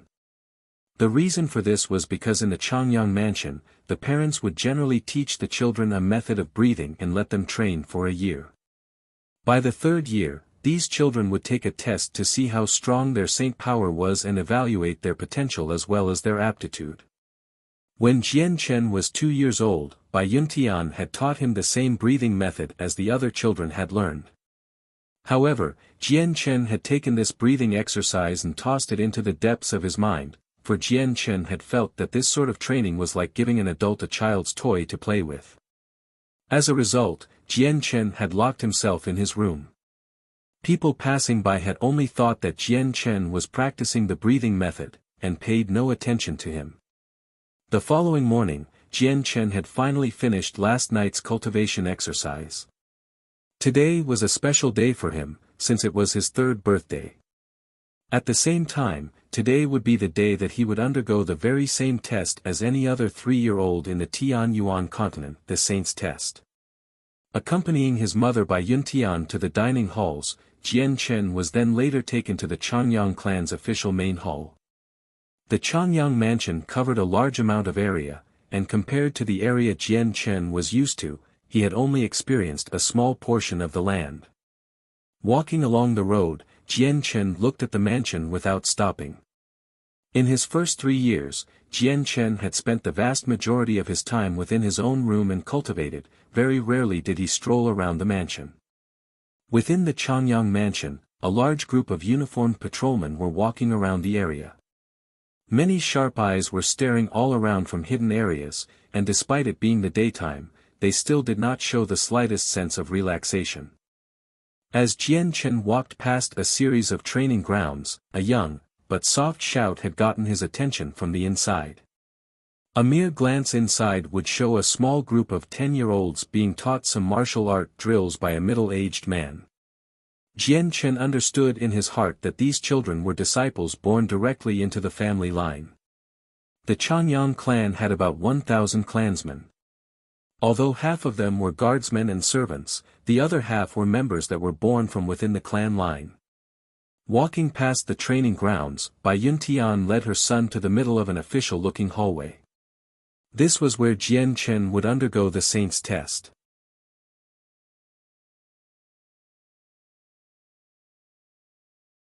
Chapter 7, Forgotten Genius. Even though the outside hall was vast, the interior of the Changyang main hallways were even larger. Currently there were dozens of people strewn about, among them were a few middle-aged men who were dressed differently that stood out from the rest. Bai Yuntian led Jian Chen to their seats in the front of the hallway. Those who had wanted to sit at the front had to have a high status in the clan, and since Jian Chen was the 4th son of the clan leader, he had the right to sit at the front. However, his own seat wasn't created yet, so he had to share a single chair with his mother. The lovable Jian Chen sat down on his mother's lap gently and didn't say anything. In a flash, a line of people came streaming into the hall one by one before stopping in front of their seats. Among the newcomers was Jian Chen's 3rd aunt carrying her child along. "Hey, 4th brother, today is the day you take the Saint Test.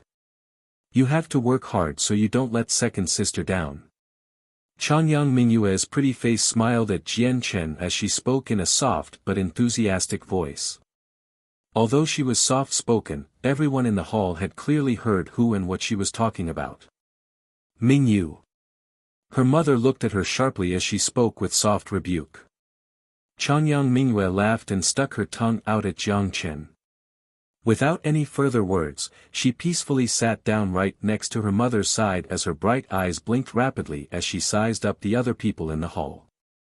Soon enough, everybody in the hall were all seated while they all looked at Jiang Chen from time to time with looks of expectations shown clearly on their faces. The reason why many people were gathered was due to Jiang Chen's saint test. If it was any other child of the clan, then there would not have been such a massive turnout for the saint test. But Jiang Chen wasn't a regular child with no status, he was the child to the clan leader of the Changyang clan as well as having an innate talent blessed by the heavens.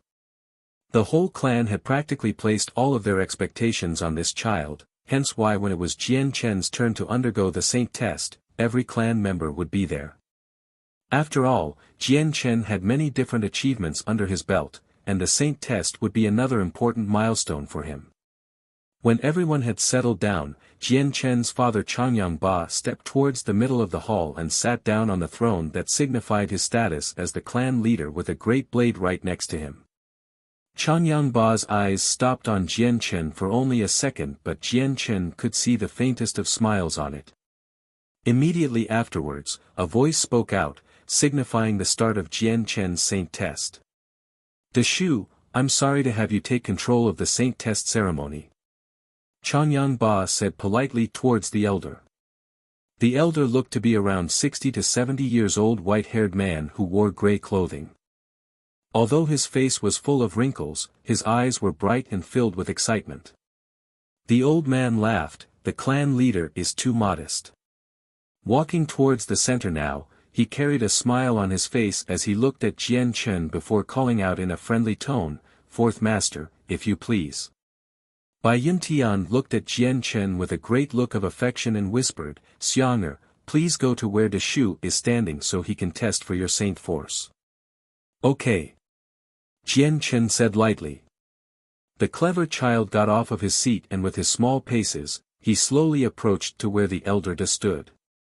Without further ado, De Shu lifted his right hand where a small silver ring began to glow with a dazzling white light. Waving it over, the smallest of trembles could be heard coming from the ground before slowly increasing in sound. Right where there was nothing in front of them, a white stone half a meter large suddenly appeared. It was clear to see that the white stone had been polished countless of times, the entire rectangular-shaped rock, the width and thickness was both at a meter long. Looking at the newly emerged white stone, Jiang Chen's eyes blinked in surprise. He had felt quite curious about this stone but De Shu's right hand had also caught his interest. He stared intensely at the ring on his middle finger, it was the ring he had seen from the books.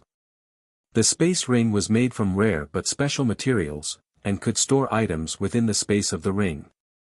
The smallest object it could store was a meter cubed, while the biggest object it could store was 100 meters cubed. One could store and take out any inanimate object as they pleased. This was an item that was so expensive in the Tianyuan continent that the common person would not be able to afford it. Seeing Jiang Chen looking at the space ring adorned on his middle finger, De Shu laughed. Whenever he had summoned the white stone for the saint test, everyone around would give him the same exact look. In fact, he had seen the look so many times, he had lost count. "Fourth master, please place a hand on the saint stone." De Shu smiled. The saint stone is a special rock that could measure the amount of saint force within a person's body. Within the large Tianyuan continent, there are many different items that could measure one's personal strength. The saint stone used colors to represent a person's strength: red, orange, yellow, green, cyan, blue, and purple. Having the stone flash red meant that the person was still below a saint in strength, while an orange color meant that the person was at the same level as a saint. The yellow color represents a great saint and blue meant the person was an earth saint master. Lastly, a purple color represented a heaven saint master. Any rank higher than the heaven saint master like a saint ruler, saint king, and saint emperor could not be ranked by the saint stone. Hearing De Shu, Jian Chen focused back on the task and extended his hand onto the white stone called the Saint Rock. At that moment, everyone's eyes were focused on the Saint Rock. They all stood up in anticipation, anxious to find out how strong the gifted Jian Chen would be. When Jian Chen placed his hand on the Saint Rock, the Shu extended his own arm to activate the Saint Rock through seemingly magical means. Immediately, Jian Chen could only feel an odd type of energy pulse from the stone and into his arm. While the energy felt odd to him, it entered his body quite gently where it slowly circulated around before pulsing back out from his body and into the stone. The Shu stared at the Saint Rock for any change in color, but after a short period of time, there was no change at all. Not even a single shade of color other than its original one could be seen. How is this possible? The Saint Rock doesn't even have a sliver of color reflected. The Shu couldn't help but cry out in alarm. The smile that had been on his face slowly disappeared from his face and turned to look at Jian Chen's own face with an odd expression. Neither of the two could believe what was going on. Taking note of the look of shock on the Shu's face and the still white Saint Rock, everyone subconsciously came to a realization. Their faces couldn't help but slowly change as they looked at their neighbors, then back at the front. Blinking once, the look of abject bewilderment was noticeable on most people's face while some people even sighed with looks of pity. Changyangba's face grew ugly while even Bai Yuntian's face drained of color. Neither of the two looked as if they were refusing to believe the news. The Shu gave a gulp. This result was unbelievable to even him. Immediately starting up the Saint Rock again, he had hoped that it was a mistake the first time. But alas, the tree had borne no fruit, and the rock no color. Again, this result was inconceivable to the Shu. The fourth master had been called a gifted genius since he was born, but it had seemed as if he was nothing more than a cripple who couldn't cultivate or use Saint Force at all. The Shu couldn't help but give a disappointed sigh as he looked at the silent Jian Chen with a complicated look. He turned around to face Changyangba, clan leader. The results are in. The fourth master is unable to cultivate the Saint Force in any way. Upon hearing this declaration, Bai Yuntian's face grew even more pale to the point that it was almost devoid of color. Looking at Jian Chen dumbfounded, she muttered, That's not possible, how can Xiang'er be a cripple?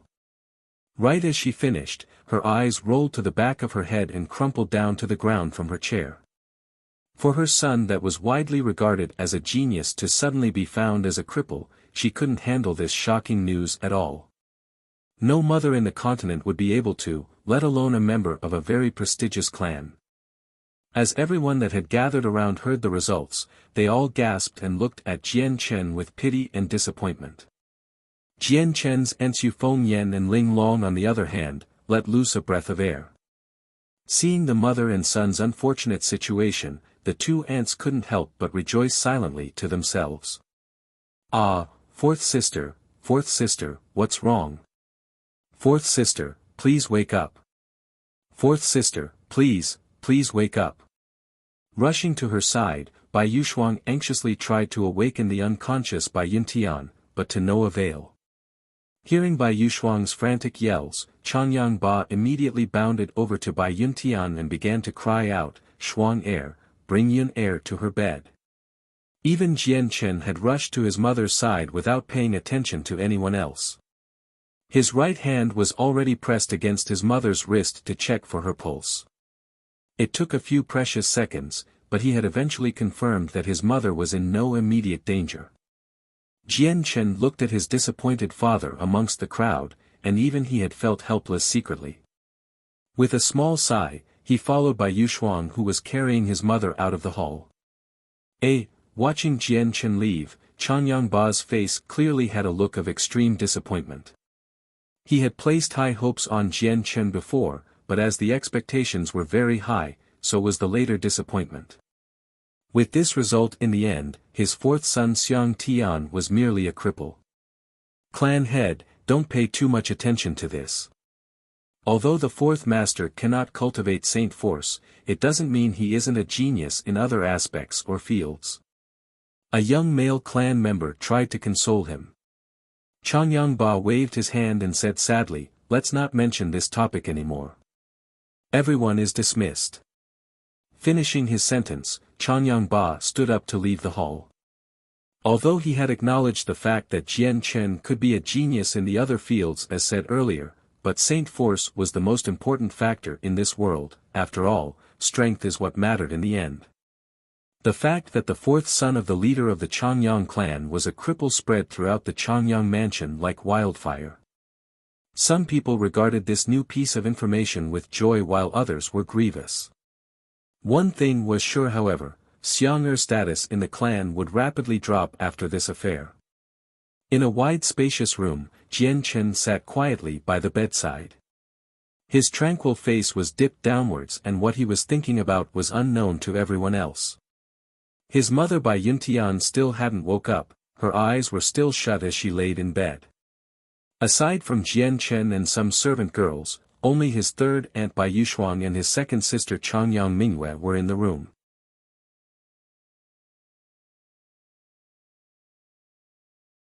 Chapter 8, Disaster. Looking at the mute Jian Chen, Changyang Mingyue blinked a few times. She walked up to Jian Chen's shoulder and said, "Fourth brother, please don't feel too sad. If anyone in the future bullies you, tell your older sister and I'll beat them up." Changyang Mingyue thought that Jian Chen was feeling sad because he was a cripple and that he didn't have the ability to defend himself from anyone that would mock him. Hearing what Mingyue had said, Jian Chen couldn't help but lift his head to smile at Changyang Mingyue. "Don't worry second sister, I won't be an easy person to bully." Only Jian Chen understood that it wasn't because he was unable to cultivate Saint Force, it was due to the fact that he had been incorporating the Saint Force into the cells of his body. Because of this, his body was essentially an empty shell, with no Saint Force remaining in his body. If he hadn't used this method, then today's Saint test would have had a different result. It was unfortunate that Jian Chen wouldn't be able to explain this situation to people. Even if he wanted to, he wouldn't be able to explain how he came about this method. Not to mention that if he were to talk about Azulite sword law, then Jian Chen feared that the history of both the technique and himself would become a great problem. Although Jian Chen had understood that because of this situation, his status within the clan had taken a major hit. He didn't care at all for that however and had secretly wanted a situation like this to happen. If things had progressed as well as they did just now, then in the future he would be able to leave the Changyang mansion with more ease. If he had still been stuck with the label of a genius, then departing from the mansion would not be as easy. At the very least, as long as he didn't have their approval, they would ignore his trips in and out of the mansion. "Xiang'er, Xiang'er," a voice came calling out from the bed. Jian Chen's mother had finally awakened. Right after hearing his mother call his name, Jian Chen's mind was jolted back to consciousness. He immediately turned around to look at her. "Mother, your son is here, everything is fine now." Bai Yuntian had a complicated look on her face as she gasped, "Your mother is fine, but Xiang'er, AI." As she spoke, a myriad of expressions were shown on her face ranging from sorrow, sadness, and even pain. "Fourth sister, please don't trouble yourself too much.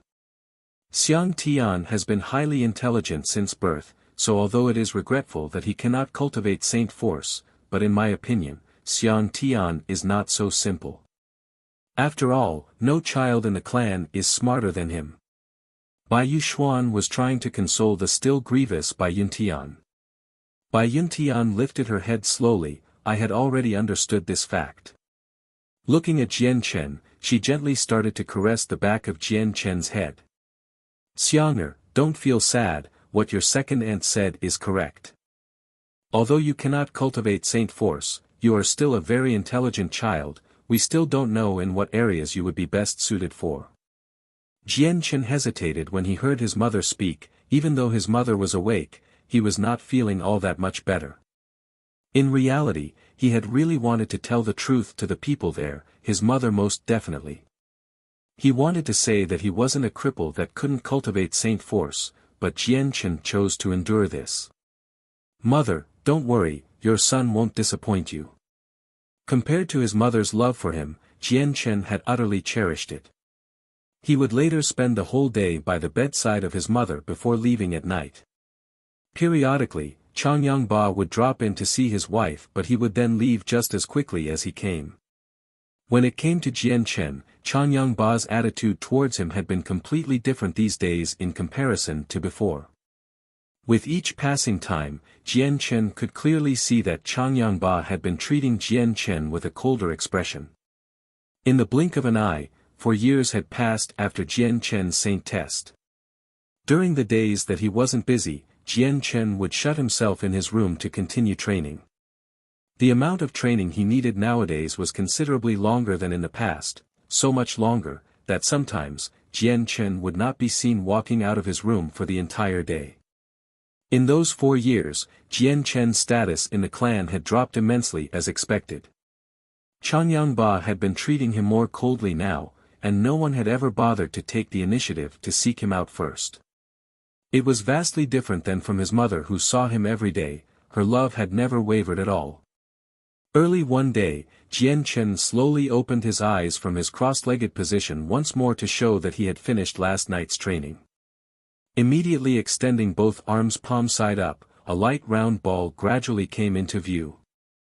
He flipped the beautiful ball into the air from his hands and watched it fall towards the ground, where it came to a stop as both his hands were focused on it. Hearing only the slightest of sounds, Jianchen clapped his tiny hands together as if they were 2 steel plates and started to do push-ups on the normally soft ground, occasionally bringing his head so close to the ground he could kiss it, and even left an imprint on the ground afterwards. Looking at his own hard work with a joyous smile, Jianchen laughed. Half a year after the Saint test, Jianchen had already finished the cultivation stage of the first principle of the Azulate Sword Law. This meant that he officially started to cultivate the Saint force without having to assimilate it into his own body. His cultivation rate was extremely fast, so fast that in the span of just few years, he had already reached an astounding result. As he was now, he could use the Saint force that was stored inside of him to reinforce his hands so that they could break through stone without effort. Early in the morning, Jianchen walked out of his room to wander around the Changyang mansion alone. However, a group of patrolmen were walking around at the time spotted him, with each member having a different expression on their faces. Some had a mocking look, while some looked at him with disdain, but very few looked at him with pity. The fact that Jianchen was a cultivation cripple had long ceased to be a secret within the clan, and so even the guards that patrolled the mansion had started to look at him differently. But Jianchen turned a blind eye towards them. His stomach was growling from hunger, and so Jianchen had decided with a small sigh that it was time to head towards the kitchens. It had been a long time since he had accompanied his mother to the dining halls to eat together. Nowadays, he would go to the kitchens himself to eat breakfast, and would only eat lunch and dinner together with his mother and some of his aunts. When Jianchen reached the kitchens, over 100 servants could be seen running about. The kitchen was a tremendous mess due to the stove where it stood like a smoking hot steamer basket. Oh! Isn't this the 4th master? The 4th master has come to the kitchens. Ai, this isn't the proper place for someone as pampered as 4th master to be. The kitchens are for lowly servants like us, so why have you come here? The teasing voice of a 20-year-old servant came calling out. Judging by his odd tone of voice, it was clear to tell that he was mocking Jianchen.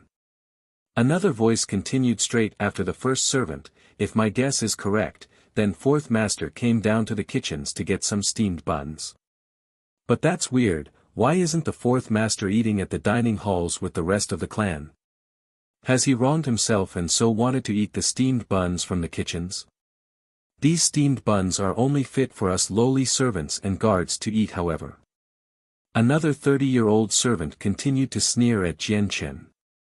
Upon hearing the two people talk, the other servants in the kitchen all started to look at the spectacle. Both of these servants had the support of some of the superiors. For example, the 20-year-old servant was not only introduced by Changyangba's first wife Ling Long, but he was also the servant of Jianchen's eldest aunt. Rumors had it that Ling Long had hired him because he was a family relative, but because his body had lacked the power, he could only work in the kitchens. As for the 30-year-old servant that spoke second, his brother is the group leader of the Changyang Mansion guards. Hearing the two servants mock him, Jian Chen could only narrow his eyes slightly as anger flashed through his eyes.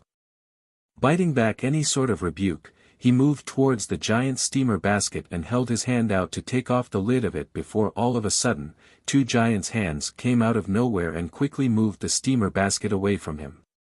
I should really bring these steamed buns to the guards right away, our honored guards haven't yet eaten breakfast yet after all. Whisking away the basket, the servant muttered out loud as he exited from the kitchens, what a crying shame, the fourth lady gave birth to a good-for-nothing cripple. At that last remark, Jian Chen went rigid. At last, the anger within his heart had finally broke free. Without saying a word, his legs blurred as both of his legs stamped across the ground. Reaching the servant with the steamer basket within a few seconds, he raised one fist and brought it down onto the servant's back. Bang! Completely caught off guard, the servant carrying the steamer basket was sent staggering to the ground. The basket he had carried dropped to the floor and with a great big smash, the nice and plump steamed buns scattered across the floor in 4 directions one by one. Everyone in the kitchen stared at this unforeseen event with a shocked look. Seeing where Jian Chen now stood, no one could believe what they saw. No one had saw clearly how fast or even when Jian Chen had moved. For the 7-year-old fourth master to have brought down the 30-year-old servant with a single punch to his knees, it was inconceivable. Although the steamer basket had been dropped and the food wasted, everyone was still amazed by this show in front of them. Ha ha ha, brother Chiu Er Lao, you really amaze me. Even though you are an expert that has reached the 3rd layer of Saint Force, yet you were knocked down by the fist of a little child. Did you waste too much energy with a girl last night to become this weak? Looking at the servant at the ground, the first servant who had made fun of Jian Chen was now roaring with laughter at the second servant. The servant called Chiu Er crawled up from the ground, his eyes burning with fury towards Jian Chen as the words of his younger servant friend reached his ears. For a 7-year-old child to push him down to the ground, especially a child that was a cripple in the ways of cultivation, this was the ultimate form of humiliation and shame for him. After all, although he had not yet condensed his saint force into a saint weapon, he was still a practitioner that had reached a level far above that of the cripple. Shaking his head in rage, Chiu Er had forgotten in that moment that Jian Chen still held the status of being the 4th master. With a snarl, he jumped towards where Jian Chen stood and sent a punch towards his stomach. Watching Chiu Er's fist get closer, Jian Chen had a look of disdain on his face. To him, this punch that he had thrown out was full of mistakes and openings, and so he dodged by moving to the side very slightly to avoid the fist. Throwing himself forward, Jian Chen's right leg arced in a beautiful way and kicked Chiu Er firmly on the nose. Ah! Chiu Er let loose a blood-curdling scream as he clasped his bloody nose with his hands. Even then, a small steady flow of blood leaked through his hands. Jian Chen's leg had not been merciful, Chiu Er's nose had been kicked in and broke. The acute pain in his face had already drained it of color.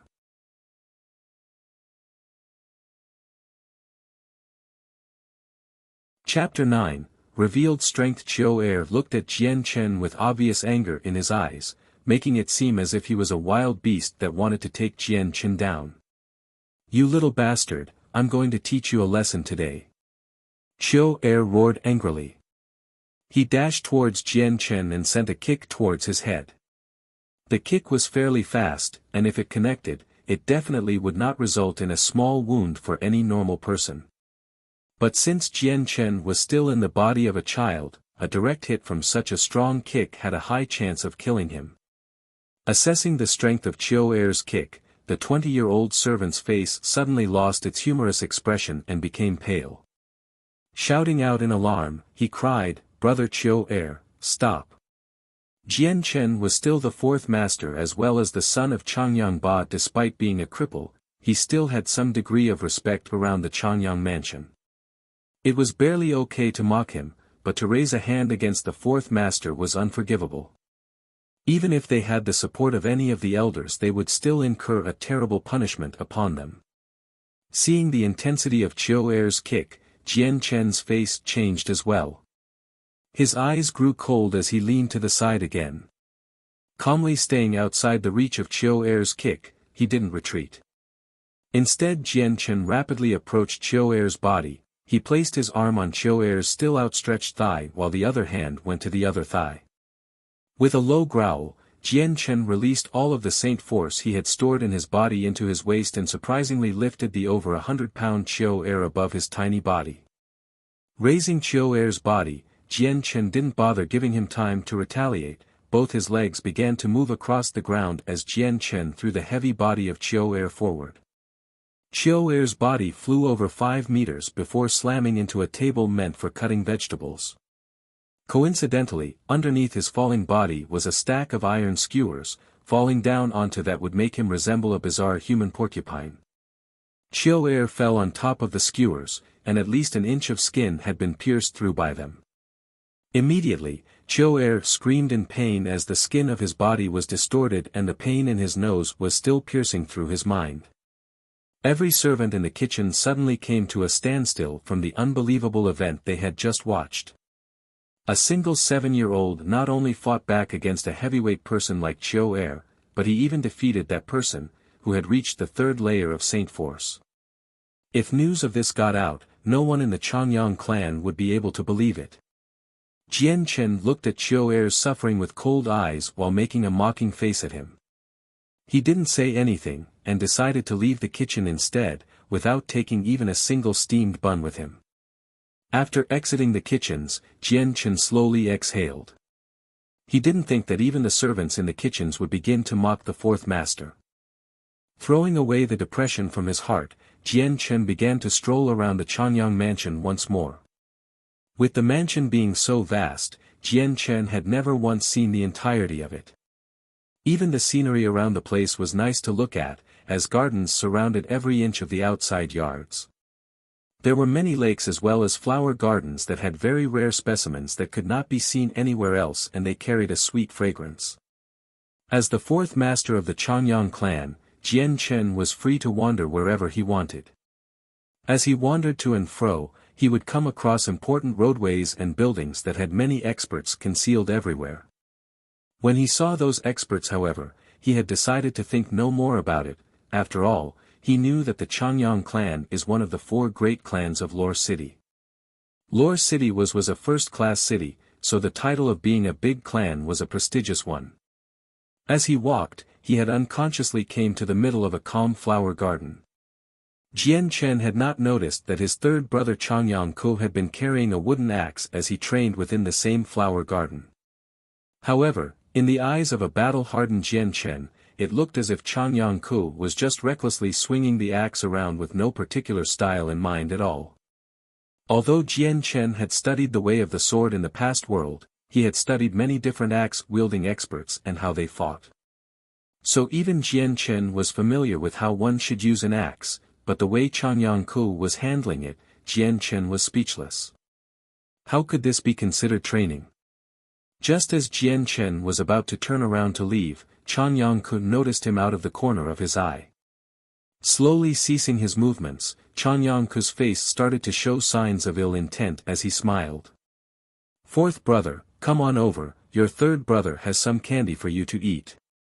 Changyang Ku cried out to Jian Chen. Hearing Changyang Ku's words, Jian Chen nearly tripped down onto the ground in disbelief.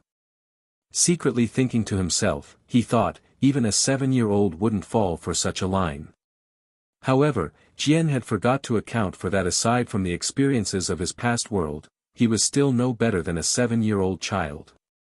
But he paid no mind to the words of Changyang Ku and continued to keep on walking without even turning his head back. Seeing that Jian Chen was getting farther and farther away, Changyang Ku began to get angry. Throwing the wooden axe in his hands to the ground, he dashed towards Jian Chen and eventually caught up to him. 4th brother, did you not hear me just now? Changyang Ku blocked Jian Chen's path like a cork in a bottle, his face red with anger as he stared at Jian Chen. Is something wrong? Jian Chen looked at Changyang Ku with a calm gaze while implying a hint of coldness in his question. Jian Chen did not harbor any good sentiments towards his third brother. In the past 2 years, Chang Yangku would always look for some way to bully Jian Chen, and ever since the news of Jian Chen being a cripple, his actions became much more severe. If it wasn't for the fact that Jian Chen rarely went outside, the amount of times Chang Yangku bullied Jian Chen would have been increased tenfold. However, every time he had tried to bully Jian Chen, it would always result in failure, and sometimes Jian Chen would also find a way to bully him back. This had created a sense of resentment within Chang Yangku's heart, which made him seek revenge even more. Fourth brother, come accompany your third brother in practicing some martial arts. While talking, Chang Yangku had already started dragging Jian Chen towards the place where he practiced and did not give Jian Chen a chance to respond. Chang Yangku was actually very excited at the moment, for although he was not a match for Jian Chen when comparing their intelligence, he did not think he would be weaker than Jian Chen in terms of strength. After all, his fourth brother was a cripple in terms of martial cultivation and could not even cultivate any saint force. In Chang Yangku's mind, this was the perfect opportunity to exact his revenge. Not long after Jian Chen had been forcefully dragged by Chang Yangku to where he was practicing his martial arts, Chang Yangku picked up the wooden axe he had thrown to the side earlier and then said to Jian Chen, "Third brother, are you ready? I am going to start attacking now." Seeing Chang Yangku's gentle smile, Jian Chen let a hint of playfulness appear within his eyes.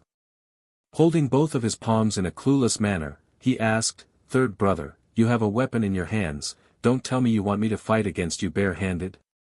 Hearing his brother talk, Chang Yangku looked distracted for a second. Looking at the wooden axe in his own hands, he hesitated only for a second before tossing it towards Jian Chen, as he said, "Then I shall give you the axe, fourth brother, and I will be the one that will fight bare-handed." Although the axe was wooden, it was still 10 pounds. Even for a 10-year-old child, swinging this around would prove to be difficult. Chang Yangku had thought of this and threw it towards Jian Chen for this reason. He wanted to make Jian Chen humiliate himself while he would look like the gracious one.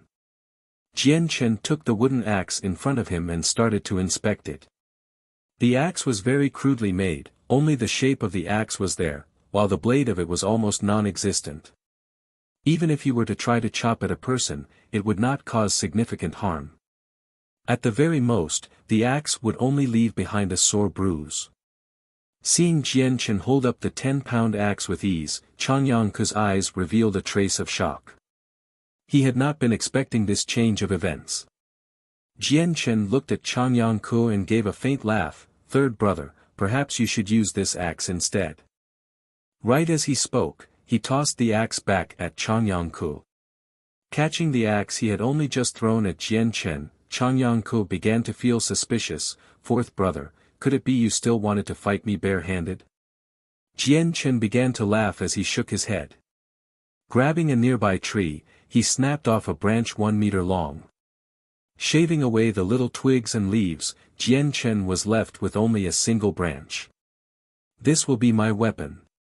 Raising the branch, Jian Chen laughed gently. Chang Yangku looked at the tiny stick that could be quickly turned into chopsticks in Jian Chen's hand and laughed. He was no longer angry as the day that he would be able to beat Jian Chen with ease seemed to be getting closer and closer. The dream of being able to bully Jian Chen without taking any losses had finally come for Chang Yangku. This would make him extremely happy. Chang Yangku clasped onto the axe firmly, "Then fourth brother, you'd best be careful. Your third brother will begin to attack."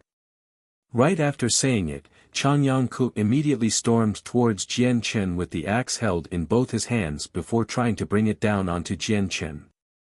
This axe wasn't able to inflict a fatal wound, so Chang Yangku didn't bother to hold back and swung with all his might. Jian Chen's legs crossed forward each other as he dodged the axe. Swinging his tree branch with frightening speed, the branch had suddenly become more frightening in power. Even Jian Chen's demeanor had changed abruptly. As he pressed forward, the normally safe branch became a deadly sword in his hands. Jian Chen was swinging the sword with unbelievable speed, leaving Chang Yangku with almost no room to counter when at last, the tree branch had already placed itself on Chang Yangku's throat. Third brother, you've lost. With a playful banter, he returned the axe that Changyang-ku had dropped shortly in the middle of the match. Changyang-ku could only stare at the tree branch at his neck with disbelief flashing across his eyes. He had not seen the tree branch move at all. By the time his eyes had saw a sign of movement, the match had already finished. Still in shock, Changyang-ku shook his head. Grabbing the tree branch at his throat, he snapped it in two and cried out in disbelief, "That didn't count. It definitely didn't count. Fourth brother, you weren't fighting fair at all." Jian Chen laughed as he looked at the red-faced Changyang-ku. "Third brother, you don't even know if I was fighting fair or not," he said in a strange voice. That is," Changyang-ku scratched at his cheek and stammered as he tried to think of an excuse. In the end, he still couldn't accept the result and said, "Either way, that match just now didn't count. Let's fight one more time." Jian Chen gathered the pieces of the tree branch that Changyang-ku had snapped with a laugh. "Okay, let us fight one more time then." Without further ado, he walked 5 meters away from Changyang-ku.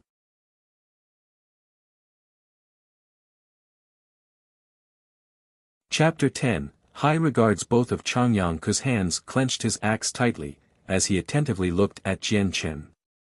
Thanks to the lesson he had just learned, he wouldn't dare to underestimate Jian Chen a second time, so in this round, Changyang-ku moved around carefully. Jian Chen began to laugh at Changyang-ku, causing him to scowl in confusion. "Third brother, can we start sparring now?"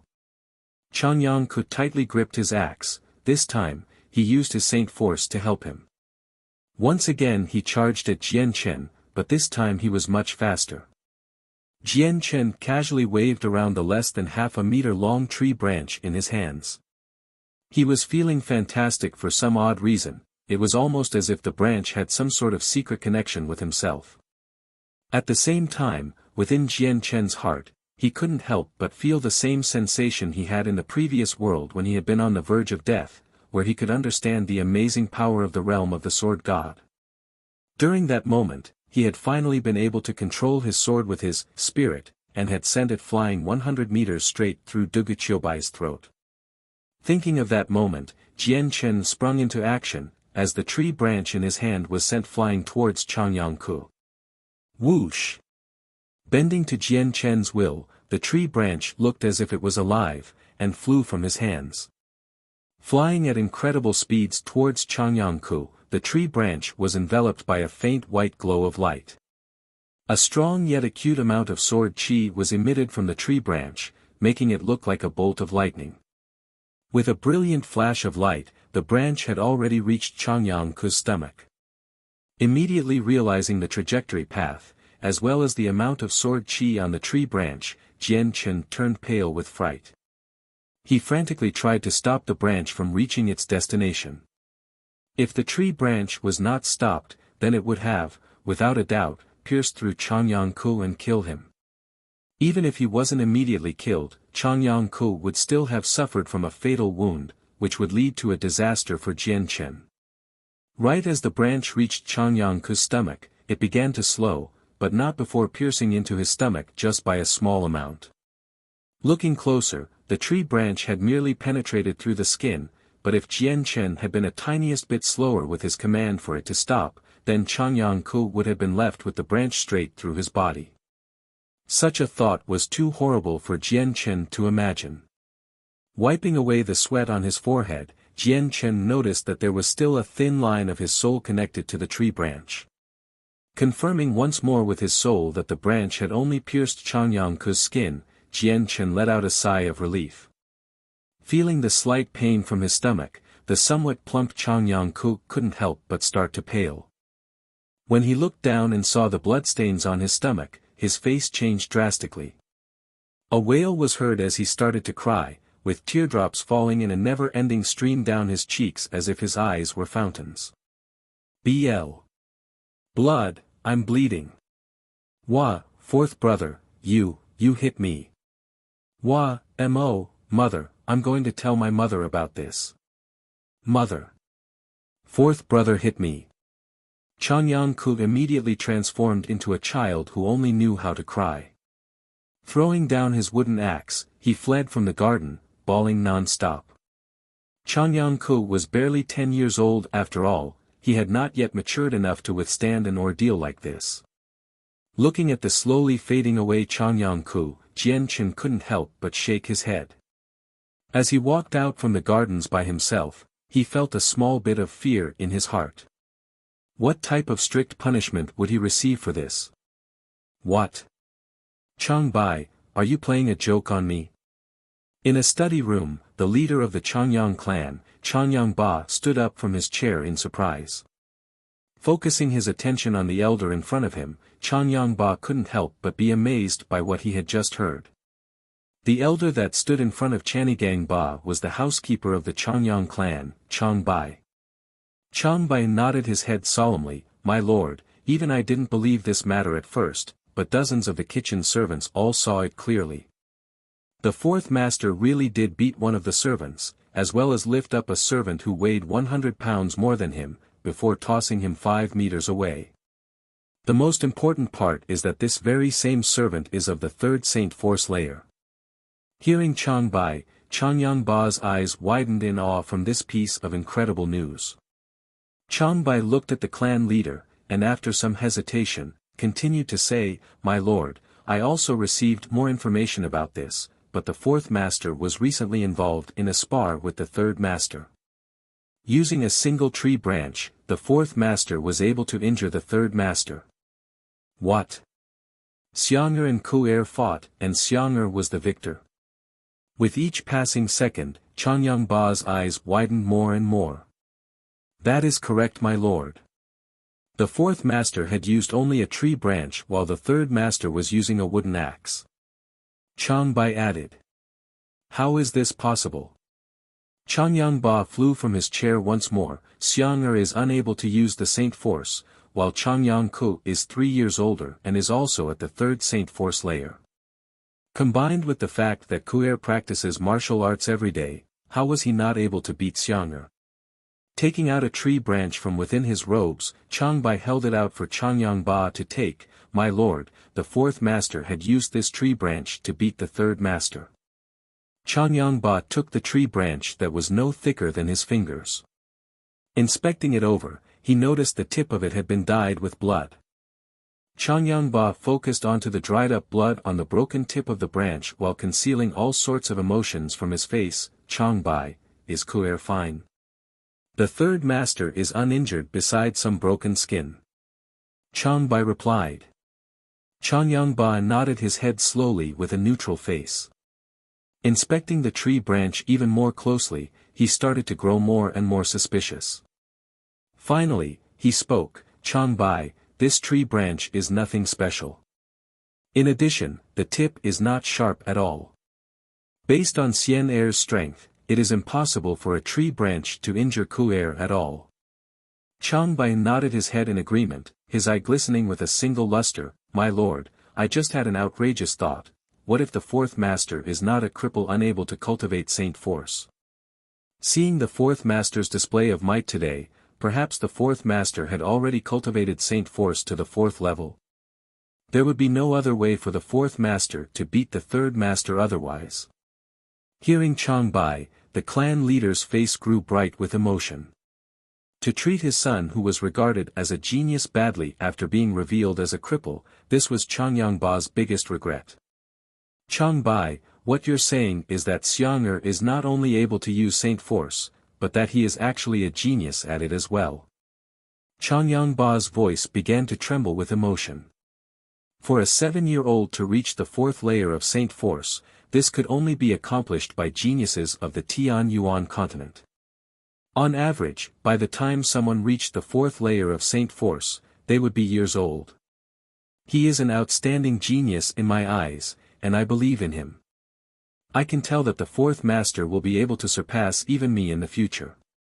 Changyang-ba started to tremble and shake as he listened, his eyes expressing rapt excitement and minor disbelief. Changbai continued to speak. "Back when the 4th master was revealed to be a cripple unable to cultivate Saint Force, I had found it quite strange. I had always found this situation to be fishy, but I couldn't figure out exactly what was off until today. With the fourth master's 2 displays of strength today, I'm finally able to confirm my suspicions. The fourth master was never a cripple, but indeed a genius of cultivation. Changyangba deeply inhaled to calm down his increasing heart rate, but before he could say anything more, a clan's member came running in and said to him respectfully, "My lord, the third master has been injured. The third lady wishes for the lord to come visit right away." "I understand, you may leave." Changyangba waved his hand, dismissing the clan member indifferently. "Yes, my lord." The clan member bowed respectfully before slowly exiting. Changyangba looked back at the housekeeper. "Changbai, it would be best if we head on over while checking up on Xiang'er. He has been neglected for so long after all." After he had spoke, he immediately paused gravely. "Changbai, the 2 servants that dared to bully Xiang'er in the kitchen, I'll leave it to you to drive them away from my mansion." "Humph, those 2 lowly servants, to think that they could bully Changyangba's son without consequences." Changbai laughed briefly. "My lord, those 2 servants have already long since been driven off. Although one of them was introduced by the First Lady Ling Long, the other servant's older brother is the leader of one of the team captains of the patrol guards. But since they dared to bully the fourth master, they no longer have any reason to stay behind in this mansion. Otherwise, I would not dare to show face around the Changyang mansion ever again." In a largely decorated room, the recently injured Changyang Ku lay on the bed.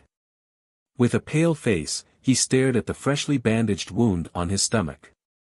Sitting at the edge of the bed was Changyang Ku's mother Yufeng Han, with a look of distress as she tended to her son. Not too far away, Jian Chen and his mother Bai Yuntian, as well as first aunt Ling Long, second aunt Bai Yushuang, and second sister Changyang Mingyue all stood around the bed. Yufeng Han looked back at Bai Yuntian with an angry look. "Fourth sister, your treasured son is getting more and more outrageous. To have assaulted my Ku'er with such a dangerous weapon, it's a good thing my Ku'er is very strong and didn't suffer a deadly wound. Otherwise, who knows how this might have gone." Jian Chen scowled as he listened to her, not accepting her words even a tiny bit. "This can't be blamed on me, it was third brother who had asked me to spar with him. A small injury like this is unavoidable. Besides, I was not using a dangerous weapon, but a tree branch. If anyone is to blame, then it is third brother's lack of skill." Yufeng Han's face went ashen at Jian Chen's remarks. What he had said made perfect sense and she could not refute them in any way. Just thinking about how she had been outspoken against by a mere child, an unholy rage rose up within her. Along with the words, "If anyone is to blame, then it is third brother's lack of skill," Yufeng Han's face went from green to white in rapid succession. These words meant that her son was no stronger than a cripple who could not even cultivate saint force at all. Hearing that Yufeng Han be beaten by a child, Bai Yushuang could not help but laugh merrily, while Ling Long sat there with an expressionless face.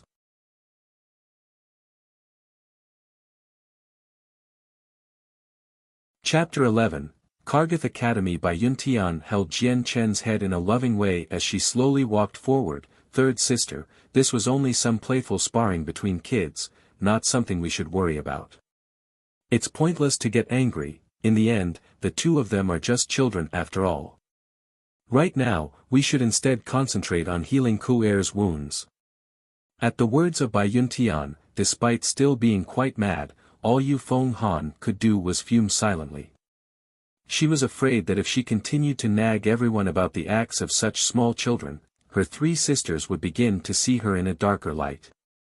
Bai Yuntian walked up to where Changyang Ku reclined, closed her eyes and brought her 2 hands over the boy's wounds. Her hands hovered there for a moment before letting off a faint white glow. At that moment, Jian Chen's eyes sparkled with interest. He could clearly sense that a special power was gradually gathering in his mother's hands, forming that faint white glow. Moreover, this type of special power was the exact same power that he was able to contain inside the ball he had made earlier. Jian Chen began to pay close attention to his mother's movements, and in doing so he suddenly realized that he was actually unsure if he was able to understand the very same method his mother was using to manipulate the energy. After all, he had discovered ages ago that this ability to integrate the strength of the world was complicated. The white glow in Bai Yuntian's hands grew stronger and stronger, yet the light never hurt one's eyes. After a few deep breaths, she flicked her arms and the milky white light left her hands and floated down to Changyangku's stomach, slowly merging with the wound there. The white bandages that were already there obstructed Jian Chen's view of what exactly the white ball of energy was doing, and what changes were occurring.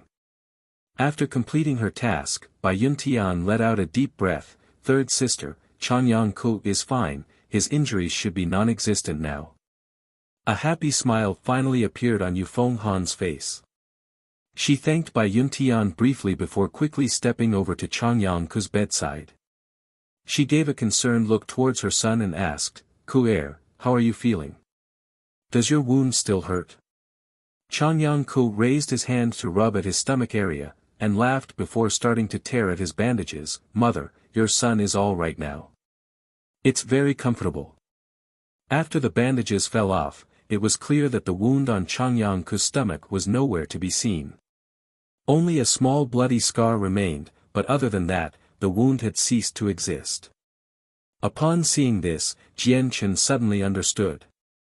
This type of mysterious energy was the unique energy that belonged to radiant saints. Their energy had a special healing effect that could heal any injury, no matter how grave. Under the care of a radiant saint, any wound would be healed rapidly. Since his own mother was a radiant saint, she was able to use this healing power. Legend said that some very strong radiant saints were able to regrow someone's arm, as well as having the power to resurrect the dead. Inside Jian Chen's head, he had a secret thought: if he was able to understand and absorb the energy of the radiant saint, then he may be able to be like his mother, and have the same amount of control a radiant saint had to heal wounds. As he had this thought, Jian Chen couldn't help but feel impatient, and wanted to test it out. However, in the end he still endured the temptation, since his current situation was not appropriate for experimenting. At that moment, the doors to the room opened wide. Jian Chen glanced at the people who walked in together. It was his father, Changyang Ba, and the Changyang clan's housekeeper, Chang Bai. "How is Ku'er? His injuries are not that severe, are they?" Changyang Ba asked with a voice of concern. "I thank my lord for his concern, but fourth sister has already healed him, so Ku'er is fine now." Yufeng Han's face showed a hint of a smile. Changyang Ba was showing some concern for his son, so she felt happy. "Then everything is fine now." Changyang Ba nodded his head and looked at Jian Chen. "Xiang'er, how have these past few days been treating you?" Even when talking to Jian Chen, some concern was being shown as well. "I thank father for his concerns, your son has been doing very well." Jian Chen's voice was very even. Ever since the end of the Saint test, this was the first time Changyang Ba and Jian Chen had talked to each other. Hearing Jian Chen's voice sound so clipped with a sense of detachment, Changyang Ba couldn't help but sigh to himself secretly. "Xiang'er, come accompany your father to the study room." Changyang Ba then turned around to exit from the room. In a flash, Jian Chen followed Changyang Ba and Chang Bai into the study room. Sitting down on a chair, Changyang Ba stared at Jian Chen for a moment, before asking him, "Xiang'er, I have heard that earlier this morning, you injured Chiu Er of the kitchen servants this morning." "That is true." Jian Chen had already realized that his true strength had already been revealed, so there was no point in trying to hide it. Changyang Ba's eyes had a cheerful expression as he laughed and said gently, "Xiang'er, why don't you tell your father, can you already cultivate Saint Force?" Jian Chen nodded his head faintly and answered as neutrally as before, "Yes." He knew that there was no way he could conceal this fact, so he admitted it with straightforward answer.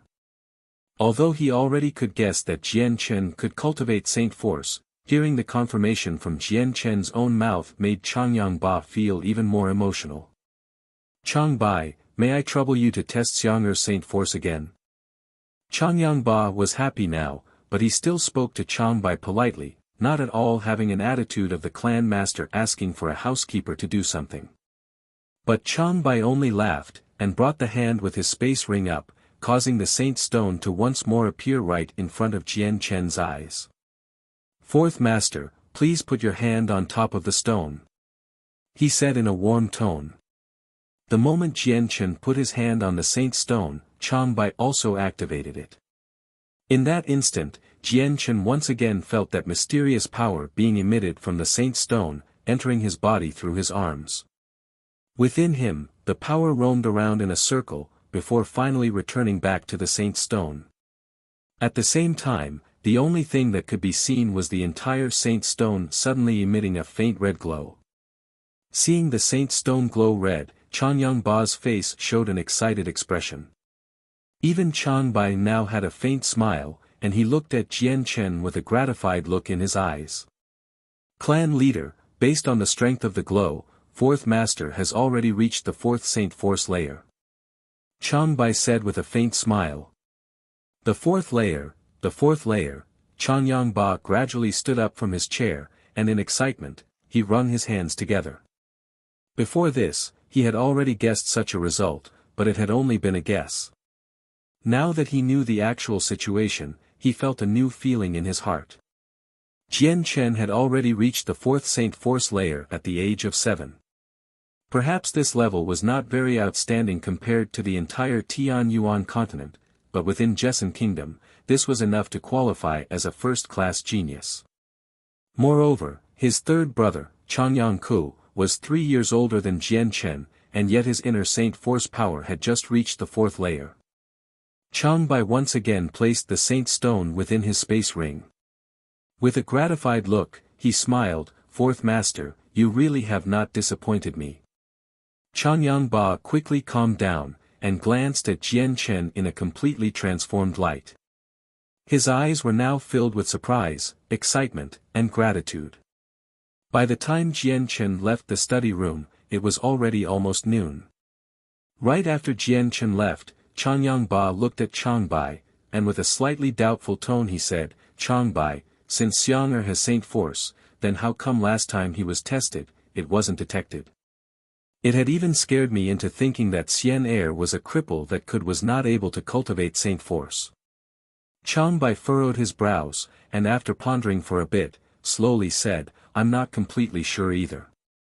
Perhaps the last saint test malfunctioned somehow. However, this is no longer of any importance." Changyangba nodded. Currently, Xiang'er is only around 7 years old, and he has already reached the fourth saint force level. If this continues, I predict that the latest that Xiang'er will break through the 10th saint force level is by the age of 18 and condense his saint force into a saint weapon. Moreover, Xiang'er has always been an outstanding genius since he was young, so I want to quickly send him to Kargath Academy to study. What does Changbai think? Hearing these words, Changbai pondered for a bit, then replied, "Kargath Academy is the most famous academy in our Jessan Kingdom. However, the threshold to enter the academy is high. The person's strength must have reached the 8th saint force level, and his or her age cannot be over 18. If clan leader wants to quickly send fourth master to Kargath Academy, I'm afraid that is impossible in such a short period of time. Although the fourth master has already reached the 4th saint force level, the distance to the 8th saint force level will most likely take quite a long time. After all, the higher the saint force level, the harder it is to raise. I hope that Xiang'er can quickly train to the 8th saint force level within the next few years," Changyangba said softly. Changbai smiled, "Don't worry, clan leader. I believe that fourth master will reach the 8th saint force layer sooner or later. The only issue is time, since just now, when I assessed fourth master, I discovered that fourth master's saint force wasn't far from reaching the 5th layer." Hearing these words, Changyangba was unable to contain his joy, as he mumbled, "I hope that Xiang'er will really surpass Changbai in the future, and become the clan's pillar of support." Changbai stood on the side, smiling wordlessly. However, his eyes did not at all hide his expression of anticipation. After leaving the study room, Jian Chen immediately ran quickly back to his own room. He tightly closed his door, and he recalled the entire frightening scene of his fight with Changyang Ku. Although Jian Chen knew that during his fight with Dugu Qiubai in his previous world, he had made a breakthrough and entered the realm of the Sword God, but he didn't dare think that after his reincarnation he would still be able to accomplish it. Just thinking about that remarkable ability sent Jian Chen into a spiral of joy and excitement. But when Jian Chen thought back to when the tree branch had mysteriously emitted sword qi, he started to feel some doubt. He no longer had the same strength he had from the previous world, so how was it possible for him to control an ordinary tree branch with the same sword qi? As he contemplated this, Jian Chen decided to give it a try once more. Scanning the room, his eyes noticed a nearby wooden clothes rack. Snapping off a 2-foot wooden strip, Jian Chen would use it as a makeshift sword. Holding the 2-foot wooden strip, Jian Chen slowly entered a state of tranquility. Deep in his mind, Jian Chen slowly began to convince himself that the wooden strip in his hand was not a wooden strip, but a sword instead. A sword for a god that could overcome anything. Slowly as he harmonized with it, he could feel the grains in his hands, and see them very clearly within his own head so well, he could even understand their internal compositions. Sucking a deep breath, he tried to quell the feelings of emotions within his heart. Taking hold of his emotions, the item in his hand flew into the air. Right as Jian Chen's mind had reached this state, he had already established a connection between the wooden strip and his spirit. As the wooden strip separated from his hand, it floated by itself in midair while still being under Jian Chen's control. It slowly inched forward before emitting a white ray of light, revealing the sharp sword qi he was familiar with. At this moment, Jian Chen had realized his soul had completely harmonized with the wooden strip, to the point that it had felt like his own arm that could easily be controlled with his will. At the same time, he had realized that the sword qi in the wooden strip had something to do with his soul. With that realization, Jian Chen could only see a bright ray of light coming from the hovering wooden strip and flew around his body with a speed so fast, even Jian Chen couldn't see it clearly. Jian Chen's heart pulsed quickly as his face revealed a look of extreme joy. He had not thought that the final moment of his life in the previous world would he be able to understand the sword's soul. From that day on, the remarkable ability of the sword's soul was not only Jian Chen's strongest attack, but also a skill that could save his life. Unknowingly, a few years passed. The current Jian Chen was already 15 years old. During these past few years, Jian Chen had rarely gone outside, and spent every day in his room training the Azulite sword law. His strength had already been revealed, and he had even been recognized as a cultivating genius. Thus, his position in the Changyang household had changed. There was no longer a single person in the household that dared to look down on him. Moreover, Changyang Ba had been extremely caring to Jian Chen in pretty much every possible way. Among this, the happiest one was Bai Yuntian. Originally, her son that was deemed as a cripple unable to cultivate, but now he had transformed into a cultivating genius, especially since he had reached the 4th Saint Force layer at the age of 7. Anyone could imagine how happy Bai Yuntian was about her son being extraordinary. However, Jian Chen discovered that since he had revealed his true strength, his eldest aunt Ling Long and third aunt Yufeng Han seemed to always look at him with an unfriendly expression. This situation was one that the Jian Chen with memories of his previous life was well aware of. Within the past few years, Jian Chen had already reached the 8th Saint Force layer. Moreover, this was only because Jian Chen had purposely slowed down his pace. That was because during the past few years, Jian Chen had used almost half the time to familiarize himself with the sword laws from his previous world. Otherwise, he most likely would have broken through the 8th level ages ago. Because of this, Jian Chen was currently not far from reaching the 9th layer already. Right now, within the Changyang household, Jian Chen's strength had already well surpassed his second sister Changyang Mingyue, and his third brother Changyang Ku. Although Changyang Mingyue was over 3 years older than Jian Chen, her Saint Force had stopped at the 7th layer. As for Changyang Ku, he had never really had any talent for cultivating, and his current 17-year-old self had only achieved the 5th Saint Force layer after much difficulty. In the early morning, a large group of people gathered outside the Great Hall. Amongst this group were Jian Chen's parents, his 3 aunts, and even his 3rd brother, Changyang Ku, and his 2nd sister, Changyang Mingyue. Aside from them, a few of Changyang household's chief figures were also present. There was also a bird-type magical beast about 3 meters large that calmly sat on the ground, not too far from the crowd of people. Today was the day that Jian Chen would leave for Kargath Academy to study. The minimum standard to enter Kargath Academy was having achieved the 8th level. In addition, the person's age could not be over 18. Currently, Jian Chen met both of these standards. Moreover, today happened to also be the enrolling General Assembly for Kargath Academy that only occurred once a year. Bai Yuntian's face was covered in tears as she looked at Jian Chen. With a loving gaze, she said, "Xianger, you have to study diligently at the academy. Try to stay out of trouble, understand?" Bai Yuntian spoke with a tone filled with deep concern.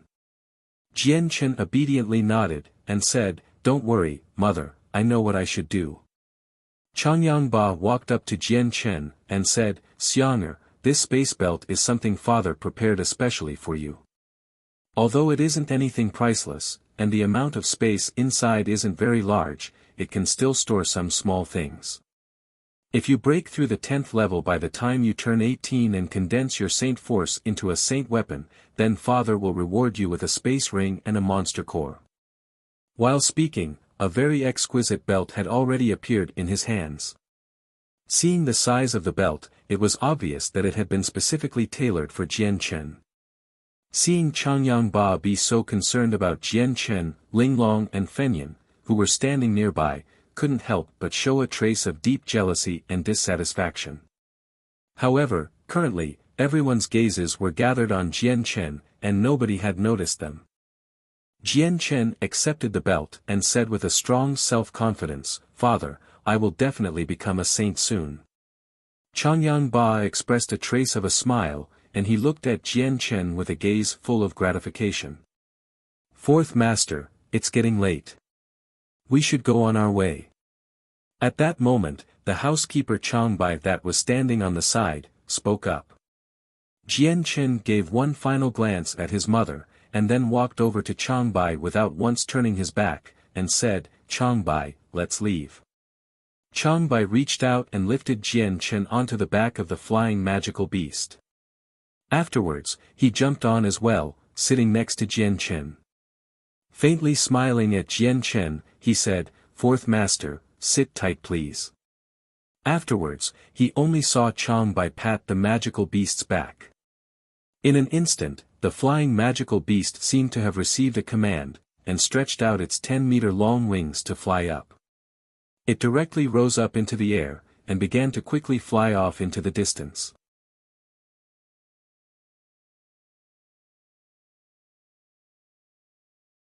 Chapter 12, Big Brother Changyang who sitting on top of the flying magical beast, Jian Chen's face did not reveal any sort of emotion, even though they were flying at an extreme speed 1,000 feet high up into the air.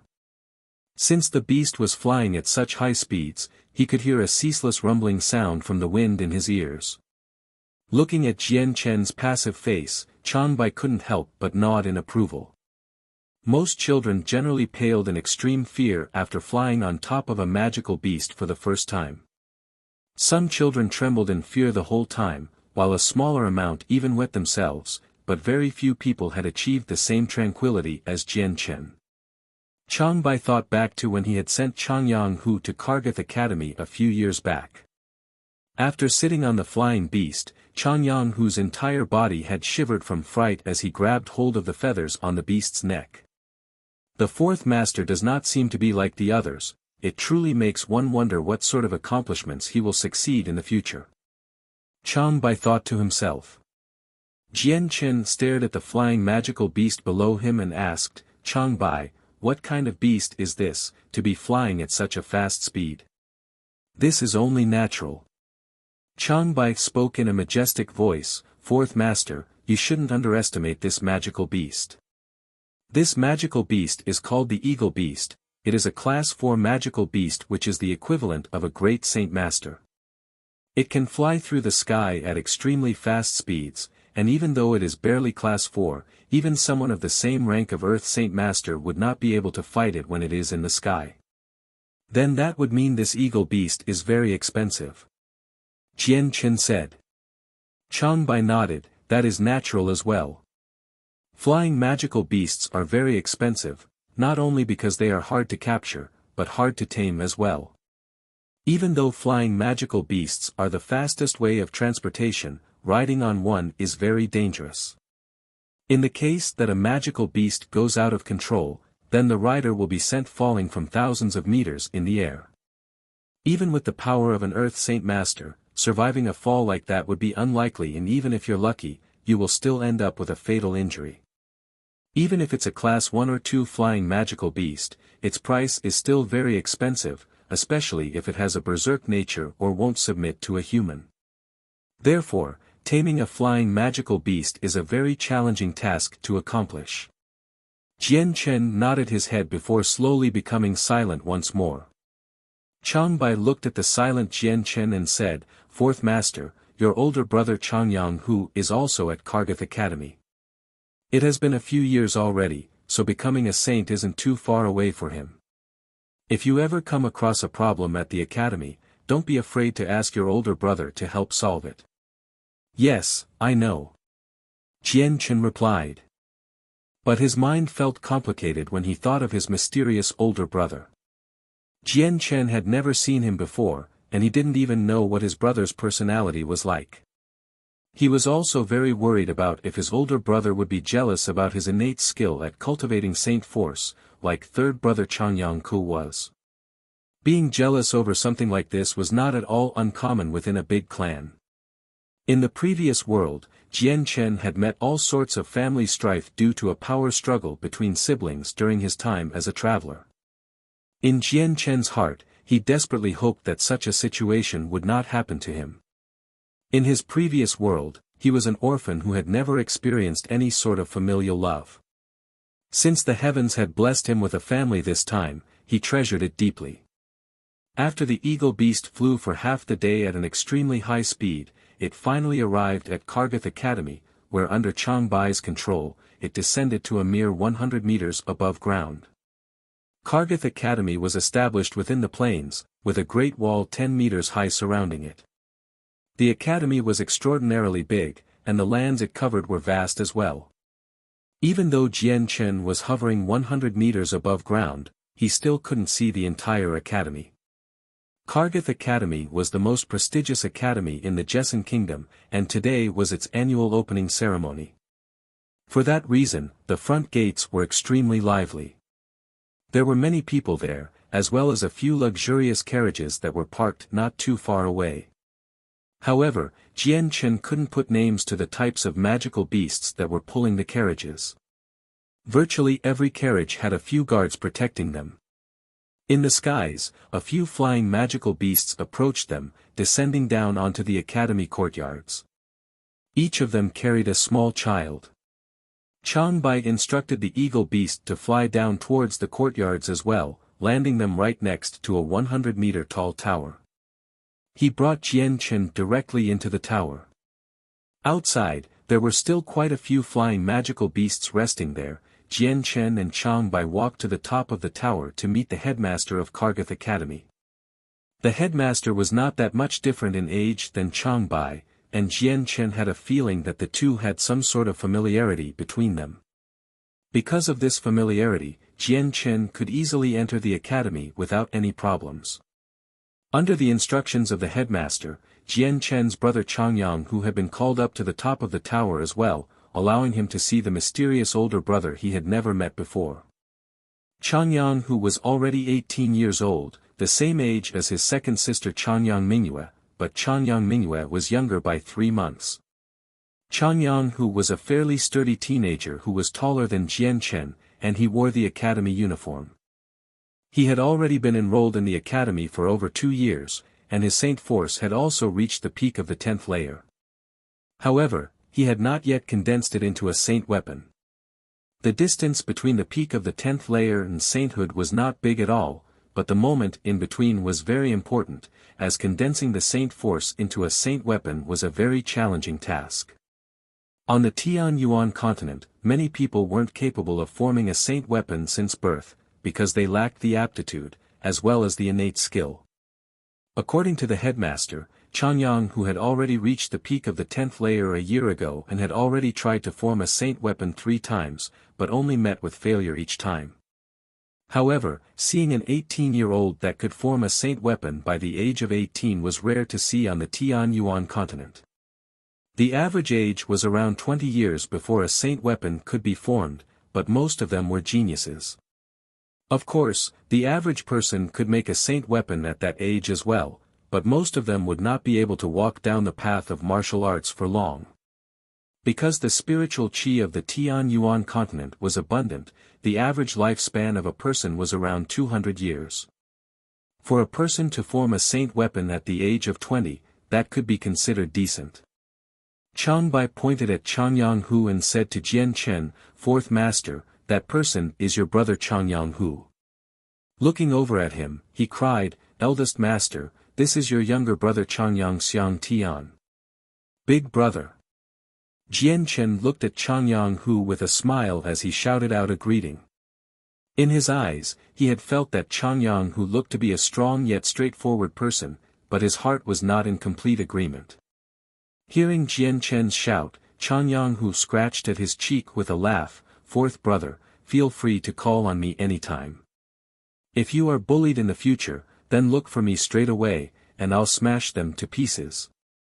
Laughing at his brother's speech, Jian Chen responded, "Then I'll be relying on you, big brother."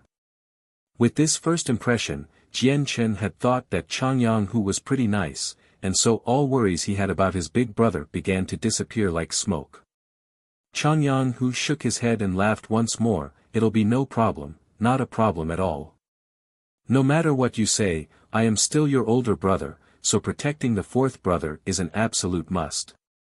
After this, Changyang Hu suddenly froze before looking around, his eyes revealing some doubts. "Changbai, where are second sister and third brother?" he asked.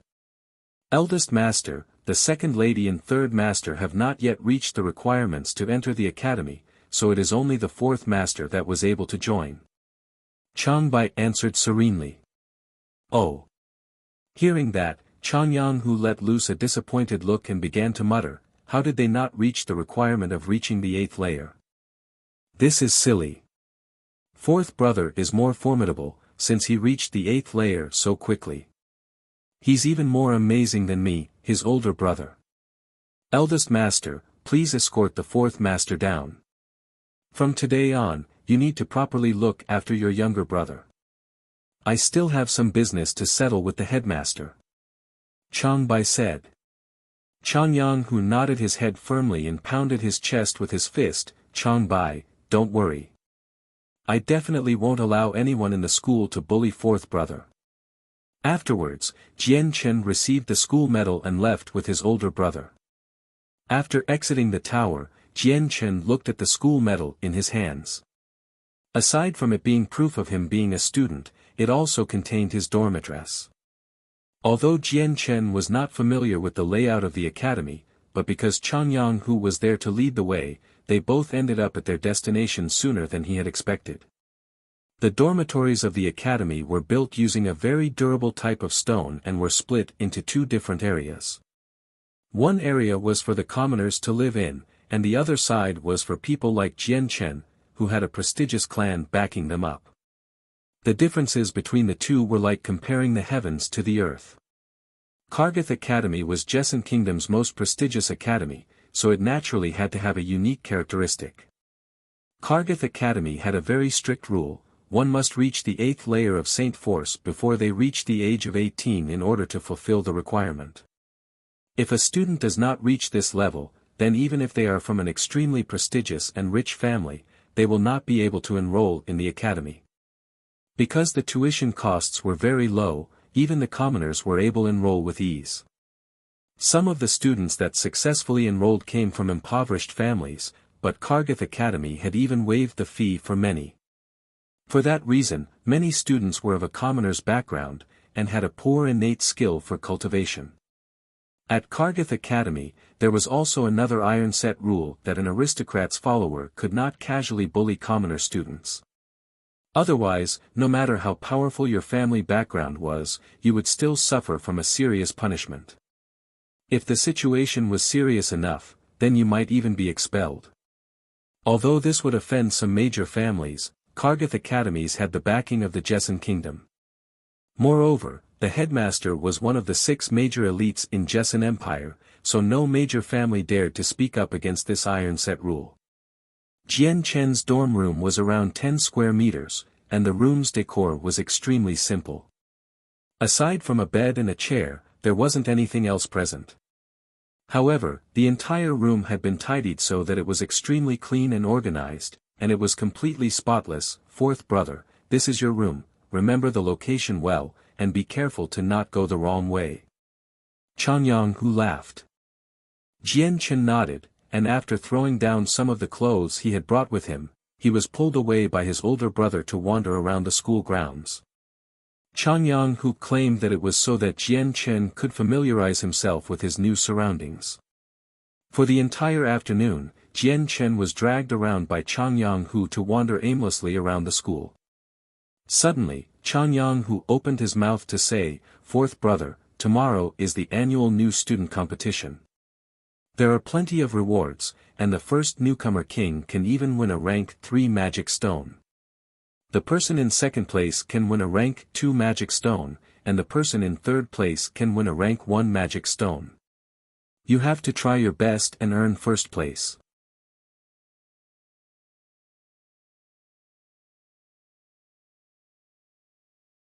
Chapter 13, Competition of the New Students. Jian Chen's heart pounded after hearing that. Eldest brother, aren't class 3 monster cores precious? Even though Jian Chen knew about monster cores, he was still ignorant in regards to their prices. Of course. Class 3 monster cores can be sold for more than 100 amethyst coins. I joined this academy 4 years ago, but I have never been able to use a class 3 monster core. The highest I've used was a class 2 core that cost me 50 amethyst coins. Changyang Hu's face started to show signs of heartache after saying that. Jian Chen began to plan it all out in his head. He quickly decided that he would try his best to win that class 3 monster core from the martial arts competition. Despite never using a class 3 monster core before, he knew that absorbing the energy contained inside would allow him to increase his rate of cultivation. He didn't know how fast he would be able to absorb world essence after taking the class 3 core, but he knew that by using it, the peak of the 10th Saint Force layer was within reach. As the sky gradually grew darker, Changyang Hu led Jian Chen down to the student dining hall. After the dinner they split off and went their own ways, returning to their dormitories. After returning to his room, Jian Chen closed the door and sat on his bed and to begin cultivating once more. However, he suddenly heard a knock on the door. Jian Chen looked at the door in confusion, before walking to the door and opening it. Standing outside the door was a 30-year-old woman wearing a light green dress. Although her beauty was not so much as to cause entire cities to war for her favor, she could still be considered beautiful. Her long, dark green hair went down to her shoulders, and gave off an impression as if it was floating. "Is there something you needed?" Jian Chen asked with some confusion.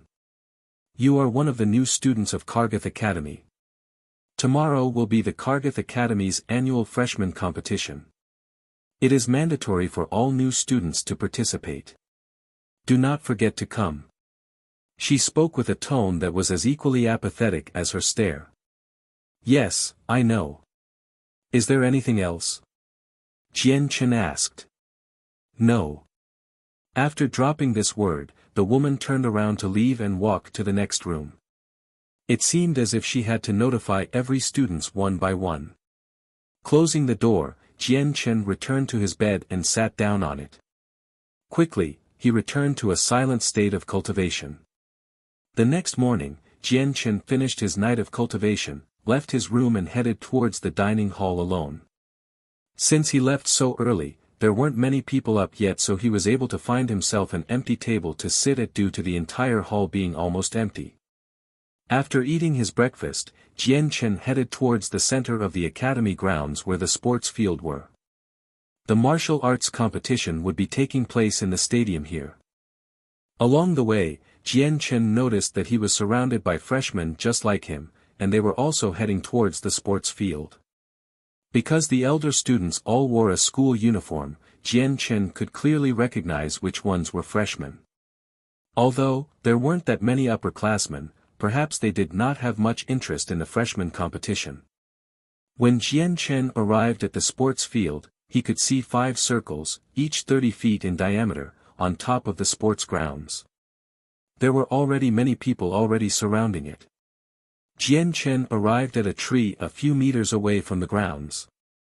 Quickly running towards the tree, he pushed off against the tree trunk to jump upwards towards the tree top. Settling down on the tree branch, Jian Chen started to rest in the shade, since it was still too early for the competition to start. He was in no rush to get there so early, and pointlessly suffer under the blazing sun. Time quickly passed. Soon, it was the time for the competition to start. At this time, the competition arena was already packed with thousands of students. Only a few of them wore student uniforms, everyone else was a new student. However, Jian Chen noticed that most of the freshman students who had achieved the 9th layer or better, were most definitely from commoner families. He made this judgment based on the new student uniforms they all had to wear. These people were wearing crude and coarse versions. This made sense given that the Jessen kingdom was predominantly comprised of commoners, and children from impoverished families were used to working hard. Thus, these kids worked hard to improve when cultivating Saint Force, and so were capable of reaching the 8th layer and joining Kargath Academy. Aside from those students, the rest of the freshmen seemed to be around 16 to 17 years old. There were even some year-olds. Jian Chen himself was 15 when he had reached the 8th layer, an achievement that could not be so easily replicated, and so it made Jian Chen the youngest student there. Despite that, Jian Chen's physical growth far surpassed anyone else. Although he was really 15 years old, he was built as if he were a few years older. After resting for a while, Jian Chen hopped to the ground nimbly and walked towards the competition area. Although a crowd was already forming, Jian Chen didn't try to force his way through. Instead, he calmly stood on the outside. Regarding the freshman martial arts competition, Jian Chen had no interest in it at all, even watching it didn't seem appealing to him. The only reason he would be participating today was because of the Class 3 Monster Corps. Everyone, quiet down. Suddenly, a loud piercing sound rang out. The cry was so loud, it was heard by everyone in the sports field and everybody immediately became quiet. In an instant, the whole field became absolutely silent. A white-robed, middle-aged man came walking up to the podium. The man looked like any other man his age, with no remarkable features. However, the light in his eyes was so bright, it looked as if he had a saint weapon hidden inside, making people afraid to stare straight into his eyes. Looking at everyone, the man smiled kindly. Speaking loudly in a friendly voice, he said, "Dear students, I am the vice principal of Kargath Academy by N. I will be the one in charge of today's martial arts competition today as well as being the one who makes up the rules. I am going to presume everyone has already seen the rules on the post board at the school gates, so I won't repeat it.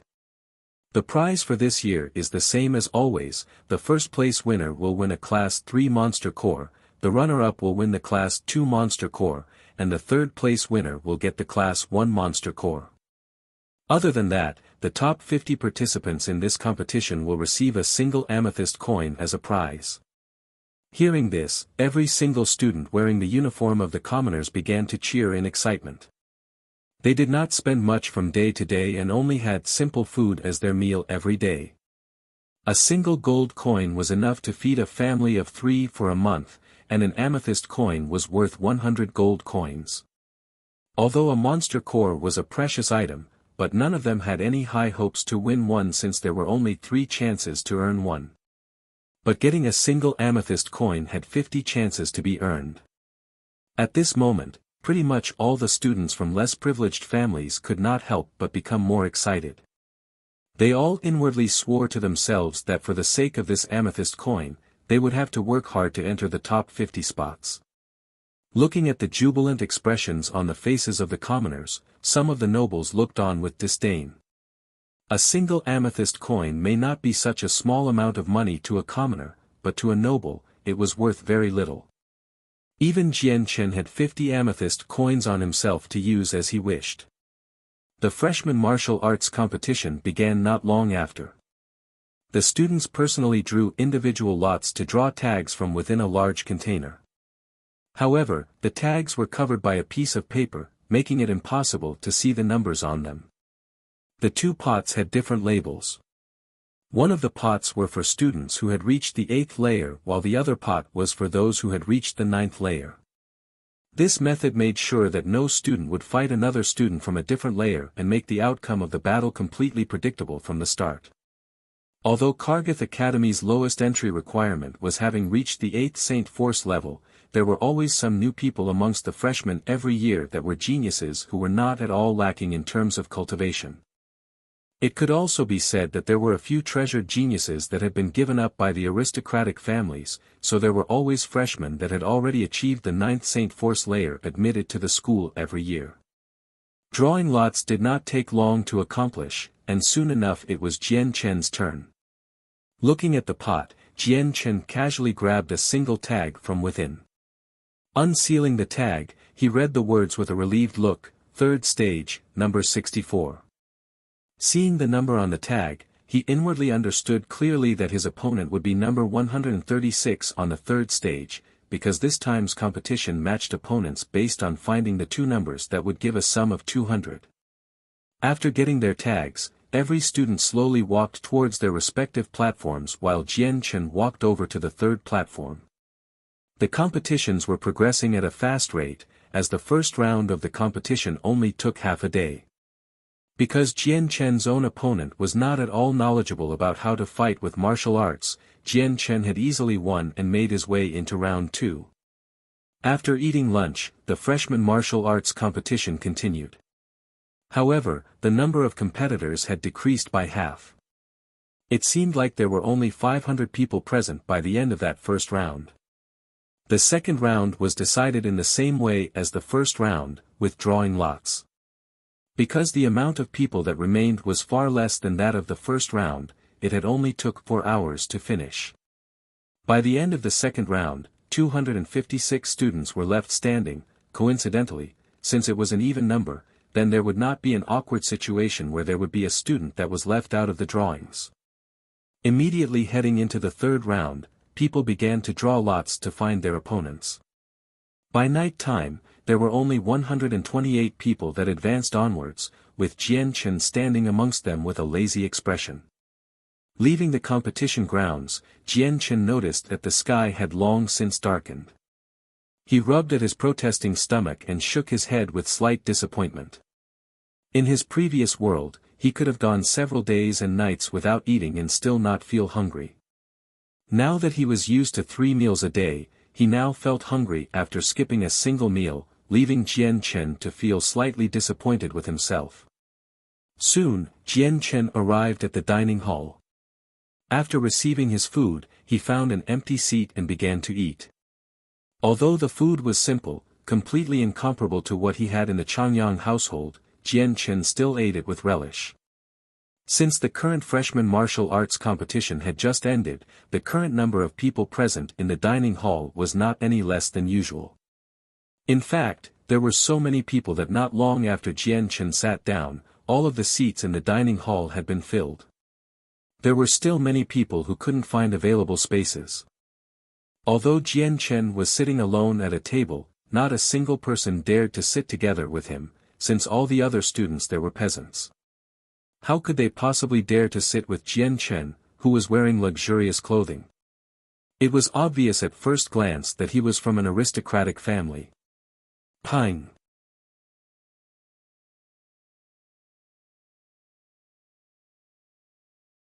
Chapter 15, Ka Di Chioli. Hearing Tai Ta, Jian Chen couldn't help but ask, Tai Ta, you say you have a great amount of strength, but how heavy of an object can you lift? When I was back at home, I could lift a 200-kilogram rock. He said quite arrogantly with a face full of pride. Jian Chen's face went blank as he heard that answer. This was a monster of a student. A 200-kilogram rock was impossible to lift for the average adult. But for a young boy like Tai Ta to be able to lift such a titanic rock, Jian Chen could only feel awe from this fact. Tai Ta, how old are you? Jian Chen had started to look at Tai Ta in a different light now. 16 years old. Tai Ta said as he munched on his food, his chewing caused his words to be almost inaudible. Jian Chen's impression of him grew even more as he said, Tai Ta, did you have this strength since you were a kid? That's right, my strength was always stronger than most, but then so was my appetite. Because I couldn't always eat until I was full in my home, I usually went up to the mountains and hunted for my own food. Tai Ta said flatly. Taking in a deep breath, Jian Chen mentally confirmed that Tai Ta's strength was definitely a God-given power. Otherwise, a young boy like him would never have been able to lift such a heavy rock. But what surprised Jian Chen even more was that Tai Ta would frequently hunt by himself in the mountains. For someone who was barely 16 to be able to hunt with ease in the mountains, this made Jian Chen's respect for him grow by an extreme amount. After all, not only did wild beasts appear in the mountains, magical beasts would occasionally appear as well, and the latter's strengths were incomparable to those of regular wild beasts. Tai Ta rubbed at his stomach and stood up from his stool with a laugh. Changyang Xiang Tian, I've eaten my fill, so I'll be returning to my dorm to sleep. Tomorrow is another day of the competition after all.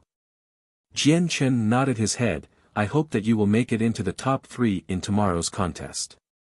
Tai Ta fiercely nodded, and a resolute look could be seen in his eyes. I will definitely work hard and strive for the top 3. A single Class 1 monster core can be sold for at least 10 amethyst coins.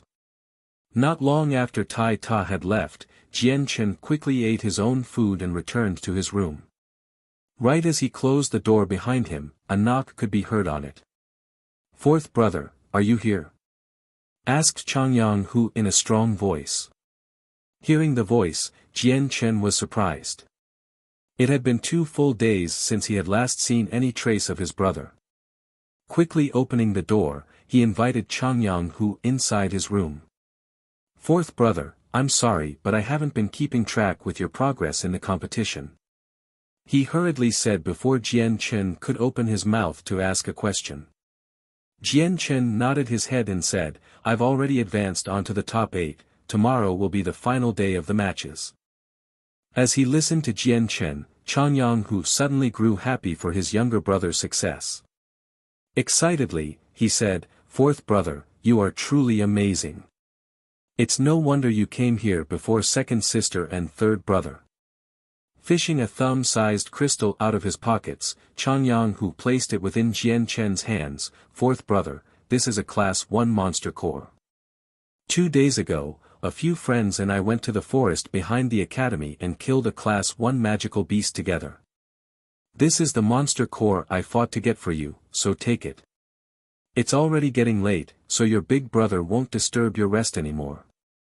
Tomorrow is the final day of the competition, so you must work hard and earn the number 1 title. Changyang Hu then exited from the room, after slowly closing the door shut. The moment before Changyang Hu could close the door, Jian Chen caught a glimpse of a 3-inch long claw mark that ran down Changyang Hu's arm. Silently looking at the Class 1 monster core in his hands, Jian Chen felt a wave of warmth that lingered. For a while, Jian Chen's heart was actually unable to calm down. Although it was only a Class 1 monster core, Jian Chen could feel Changyang Hu's concern radiating from it. Thinking back to the wound on Changyang Hu's arm, Jian Chen knew that the wound came from hunting a magical beast.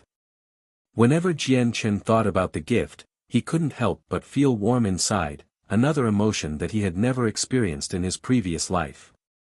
After standing in the center of his room with a stunned expression for a while, Jian Chen finally took a deep breath, gradually forcing himself into a state of calm. Then, he got onto his bed to start cultivating once more. Although he had the monster core now, he did not want to use it just yet, so he stored it away in his space belt. With the competition in mind, Jian Chen fully believed that he could take the #1 spot. After all, in his previous world, he was a unique expert that stood at the peak of the world. And although he had lost a great amount of his power after reincarnating, he still had the knowledge of every type of swordplay, as well as understanding the deep profound sword laws, so much that they were ingrained into his soul. He had not lost his understanding of the ways of the sword, and so this is how Jian Chen would advance through the continent in the future. The next morning, Jian Chen finished his breakfast quickly before arriving at the competition. Perhaps it was because today was the final day of the competition, but a lot more people came today than the 2 previous days combined. Many of these newcomers were older students. The fighting grounds had been fully fixed last night, and the original 5 arenas had been changed to 4. However, the 4 arenas were now larger than before. The arenas from yesterday were on a completely different level that couldn't be compared with the new sizes. At this moment, Jian Chen felt something behind him. Turning around, he saw his older brother Changyang Hu forging his way forward of the crowd, trying to reach him.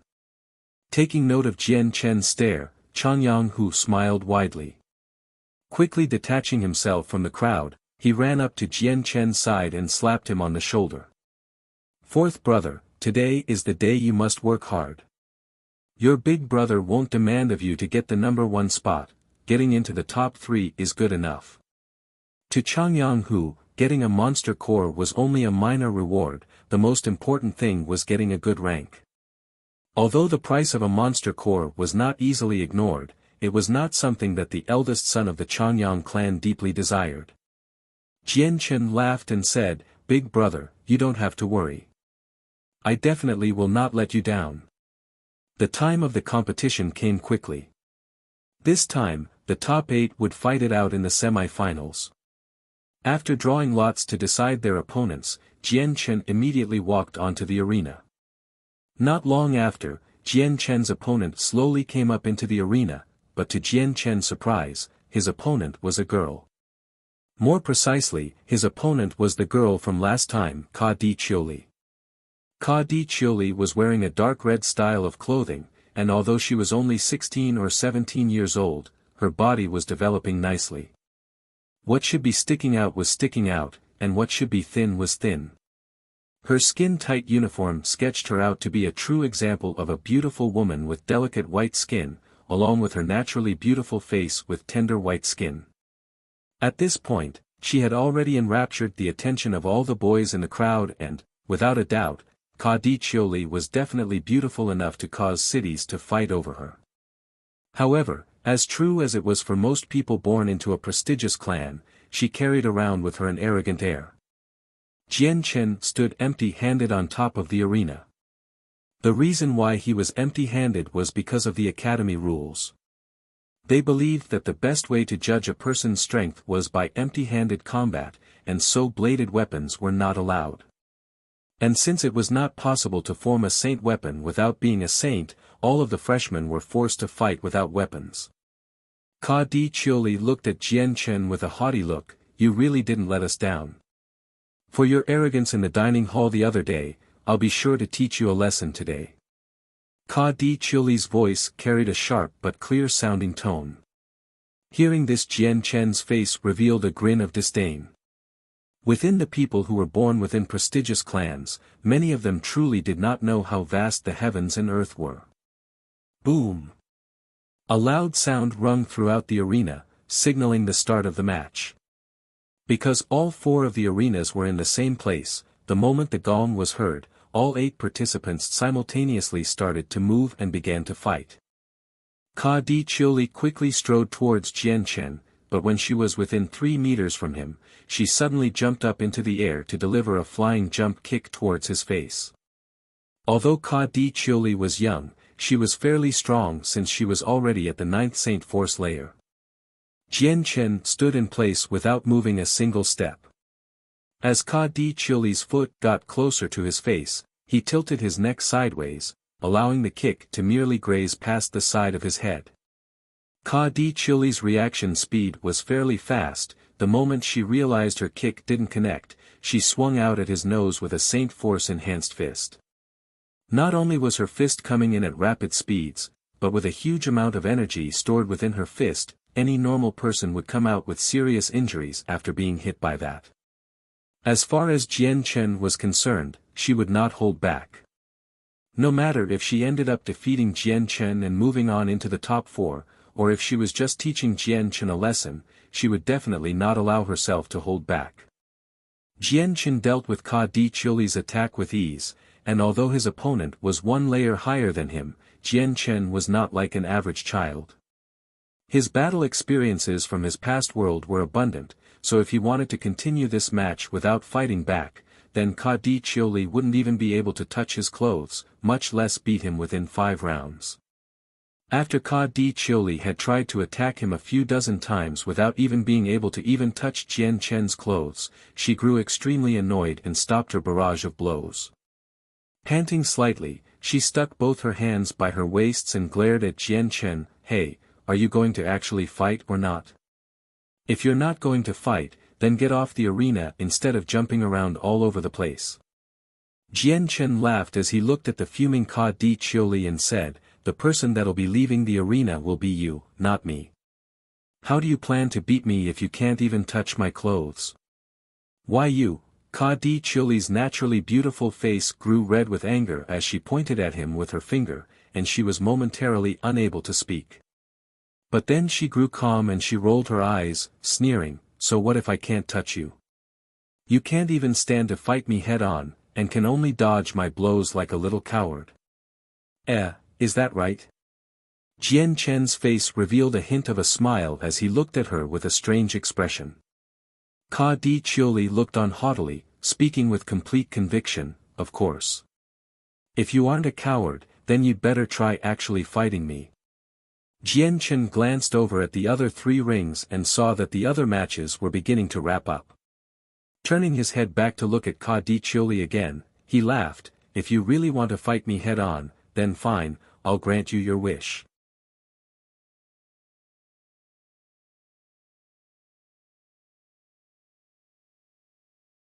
Chapter 16, Advancing into the finals. Hearing Jian Chen words, Ka Di Chili's eyes brightened. "You said so yourself, so don't you dare try to say otherwise later." Ka Di Chili clearly had no desire to let Jian Chen prepare himself, so before she could even finish her sentence, she had already started to dash towards him. Just like the first blow, she leapt up into the air and lashed her leg out to kick him in the face, but this time the speed of her kick was much faster than her original one. Jian Chen gave an odd smile as the kick came closer. Just like he said earlier, Jian Chen didn't bother to dodge, but instead, as the kick was right in front of his face, both of his hands lashed out and grabbed onto Ka Di Chili's calf. Exerting a decent amount of strength while twisting around, he whirled her around in one smooth motion. As he threw her, Ka Di Chili cried out in panic as she was spun around by Jian Chen. Many of the surrounding students watching the event became dumbstruck. Not only did it seem like Jian Chen did not care for the pharaoh and threw such a beautiful lady into the air in such a crude way, he had also defeated the last 6 opponents in the same manner. Under the arena, Ka Di felt the veins in his forehead throb as he watched his younger sister get mistreated in such a way. A murderous intent was focused on Jian Chen as he watched him. If it weren't for the vice headmaster Bai En presiding over the match nearby, then Ka Di would have charged onto the arena long ago to teach Jian Chen a lesson. Jian Chen's 2 arms were almost like strong pincers, clamping down onto her legs, as he spun her around twice before finally letting go. At that moment, one could only see Ka Di Chili's beautiful body streak across the sky in an arc, before finally flying out of the arena, and crashing into a group of people in the audience. He had learned this trick from Tai Ta. After watching Tai Ta in some of his matches, he saw that he had done a similar method to easily toss his opponents out of the arena. However, Jian Chen had to admit, this method was a very easy trick to pull off for a quick but easy victory, and could be done to certain people with ease. With only a tiny bit of disdain for the people in the audience who helped Ka Di Chili back to her feet, Jian Chen smirked as the referee proclaimed him the winner, before walking off the stage slowly. Blankly looking at Jian Chen walk off the arena, Ka Di Chiuli's face fell. Since she was born, she had been pampered by thousands of people as she grew. For her to suffer humiliation from being tossed into the air after being spun around like a top, she had felt that she lost face as well as being wronged, despite not getting injured. As she thought about this, Ka Di Chiuli's eyes started to tear up, and she eventually began to leak out streams of tears as she cried silently to herself. As Jian Chen walked down from the arena, Ka Di Chiuli's brother, Ka Di Yun, blocked his path. Glaring at him icily, he growled, "Kid, you really have some fucking courage to treat my sister like that."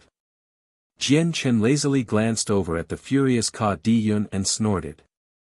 Without saying anything, Jian Chen walked away from him. Words were not worth wasting on him, because Jian Chen couldn't stand to hear Ka Di Yun try to use his clan's influence to bully others. Watching Jian Chen walk farther and farther away from him, Ka Di Yun's own face grew even more somber. With the end of Jian Chen's match, the final 4 names were called out. In the end it was Changyang Xiang Tian, Tai Ta, Ka Di Liang, and Tian Mu Xiong that remained. As far as Tai Ta was concerned, Jian Chen was not at all surprised that he had made it. However, Jian Chen did not think that Ka Di Liang would unexpectedly make it into the top 4. There was also the 4th participant, Tian Mu Xiong. His age wasn't all that different from Ka Di Chiuli. He had a medium-sized body, and a pale complexion. Although he was young, there was no doubt that he was handsome, with a perfect balance of his facial structures. Sitting on top of the platform was the vice headmaster, Baiyan, who slowly looked over the 4 remaining students. With a small nod and a laugh, he announced, "It would appear that this year's freshmen are much stronger than the freshmen before them. I can only hope that our Kargath Academy will be able to boast of someone just as strong after." After announcing the 4 remaining students, they were given an hour of rest before continuing on with the competition. However, by some miraculous chance, Jian Chen's drawn opponent was Ka Di Liang, while Tai Ta's opponent was Tian Mu Xiong. Under the arena, Ka Di Yun and his siblings gathered at the bottom and watched. Ka Di Chiuli's eyes were starting to become red and inflamed by this point. "Second brother, you have to teach him a lesson later," Ka Di Chiuli said with unrestrained fury to Ka Di Liang before the match started. Noticing his sister's red eyes and her tear-stained face, Ka Di Liang couldn't help but feel extremely furious as he spoke, "Sister Chiuli, don't worry. Even if I get penalized by the academy, your second brother will definitely teach him a lesson." "Humph, what a savage kid. To think that he would dare treat our sister like this, he really does have a death wish. Sister, please don't worry, I guarantee you, that kid will definitely only feel suffering for as long as he lives in this academy." Although the headmaster sides with the poor people, he is by no means a commoner. "Even if I beat him until he's a cripple, the headmaster won't say a thing, at the very most, he'll just scold us." Ka Di Yun's face looked as if he swallowed poison. When it came to their sister, both Ka Di Yun and Ka Di Liang cared greatly for her.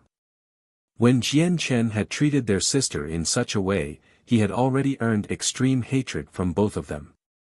Soon, Jian Chen and Ka Di Liang both walked onto the arena, and waited for the start of the match. Right as the gong sounded, Ka Di Liang dashed towards Jian Chen and tried to slam his fist into Jian Chen's stomach. Jian Chen nimbly dodged Ka Di Liang's attack, while returning the blow with his own fist that was even faster than his opponent's. Pang! Before Ka Di Liang could even respond, Jian Chen's fist had already made contact with his back. The force of his punch was so strong, it forced Ka Di Liang to stagger backwards, before falling to his knees. After one blow, Jian Chen didn't bother to hold back. Both of his legs went into motion as he quickly ran towards where Ka Di Liang was kneeling. All of a sudden, the originally staggering Ka Di Liang suddenly lost his footing once more and was sent flying again. After being hit, he flew 2 meters towards the edge of the ring, almost knocking him out of it, though half of his body was already hanging out of it. Watching this display of might, every student watching Jian Chen all cried out in surprise. They had never imagined that in a single engagement, the victor would be so readily decided. This was something that every student thought was amazing. The 9th layer Saint Force student Ka Di Liang was being beaten so easily by the 8th Saint Force layer Jian Chen. Seeing half of Ka Di Liang's body sticking out from the ring, both Ka Di Chiuli's and Ka Di Yun's hearts leapt out from their chests and into their throats. Ai, how can second brother be this careless, how annoying. He'd better not lose to a brat like him. Ka Di Chiuli cried as she stamped her foot in anger. Though the longer she looked at Ka Di Liang, the more easily one could tell her face was full of concern for her older brother. Ka Di Yun let out a breath in exasperation. What is second brother doing for him to be this careless and lose to a brat who's only at the 8th Saint Force? On top of the platform, the vice headmaster Bai En smiled excitedly as he said, "The freshmen we picked up this year are definitely jewels. One has been blessed by the heavens, while the other I can polish and shine in the future. While his attacks are simple, there is a strange sort of mystery to him.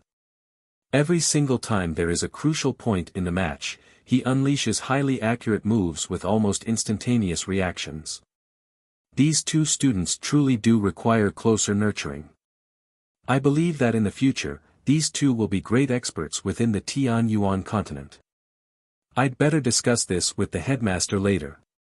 On the arena, Ka Di Liang scrambled to pick himself back up, his forehead already dripping with cold sweat. If his body had slipped just a few more inches, then there would be no doubt that his body would have fallen down from the arena.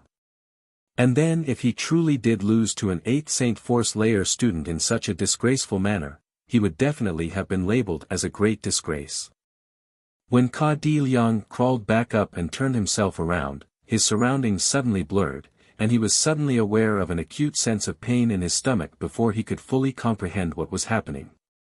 But then, his body felt as light as a feather, before he realized the stage was growing smaller and smaller. The next thing he knew, his body impacted the ground below, and his previously spotless white robes now sported a single dusty footprint. Blankly standing up from the ground, Ka Di Liang looked all around himself, before he fully comprehended what had just happened. Indignation burst forth from his eyes, as he shot Jian Chen a malicious glare. Although he had reached the 9th layer, he had ultimately been beaten by a student who had only reached the 8th layer, and felt his defeat was an extreme waste. Every time he thought of this, Ka Di Liang's heart filled with endless anger. To him, this was definitely a huge disgrace. Ka Di Yun walked up to Ka Di Liang and said, "Second brother, you've disappointed me. You have really lost face for our Ka Di clan." After dropping these words, Ka Di Yun didn't spare a second glance at Ka Di Liang, and immediately left the area. Hearing Ka Di Yun's words, Ka Di Liang's face immediately turned beyond ugly. "Second brother, you were too careless. Although you said that you would help me teach him a lesson, it ultimately became you being the one that was taught." Ka Di Chiuli said resentfully in a disappointed voice, her tone quite indignant. Hearing this, Ka Di Liang's face changed as well, before growling, this was the extent of his luck. It was because of this arena that he won. If we were to change places, then there would be no way he would be an opponent for me. Third sister, don't worry, I will definitely teach him a lesson in the future. Ka Di Chiuli began to think, she felt that his reasoning had some truth to it. Slowly nodding her head, she said, "Second brother, you'll have to teach him a lesson for sure next time." Ka Di Liang patted his chest, and solemnly vowed, "Don't worry, third sister. Leave this to me." Not too long after Jian Chen had won his match, the match between Tai Ta and Tian Mu Xiong also started to wrap up.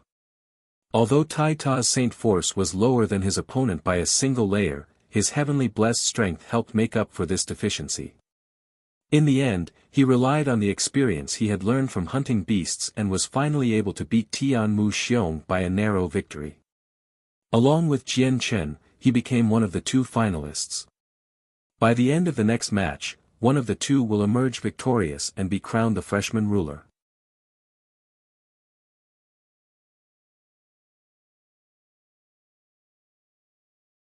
Chapter 17, Freshman Ruler. After resting for 2 hours, the competition finals finally started.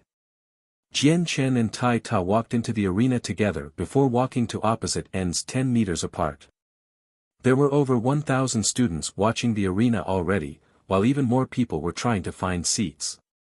Jian Chen looked at Tai Ta with a smile as he spoke. He praised Tai Ta, I didn't think you were this amazing to be able to end up in the finals.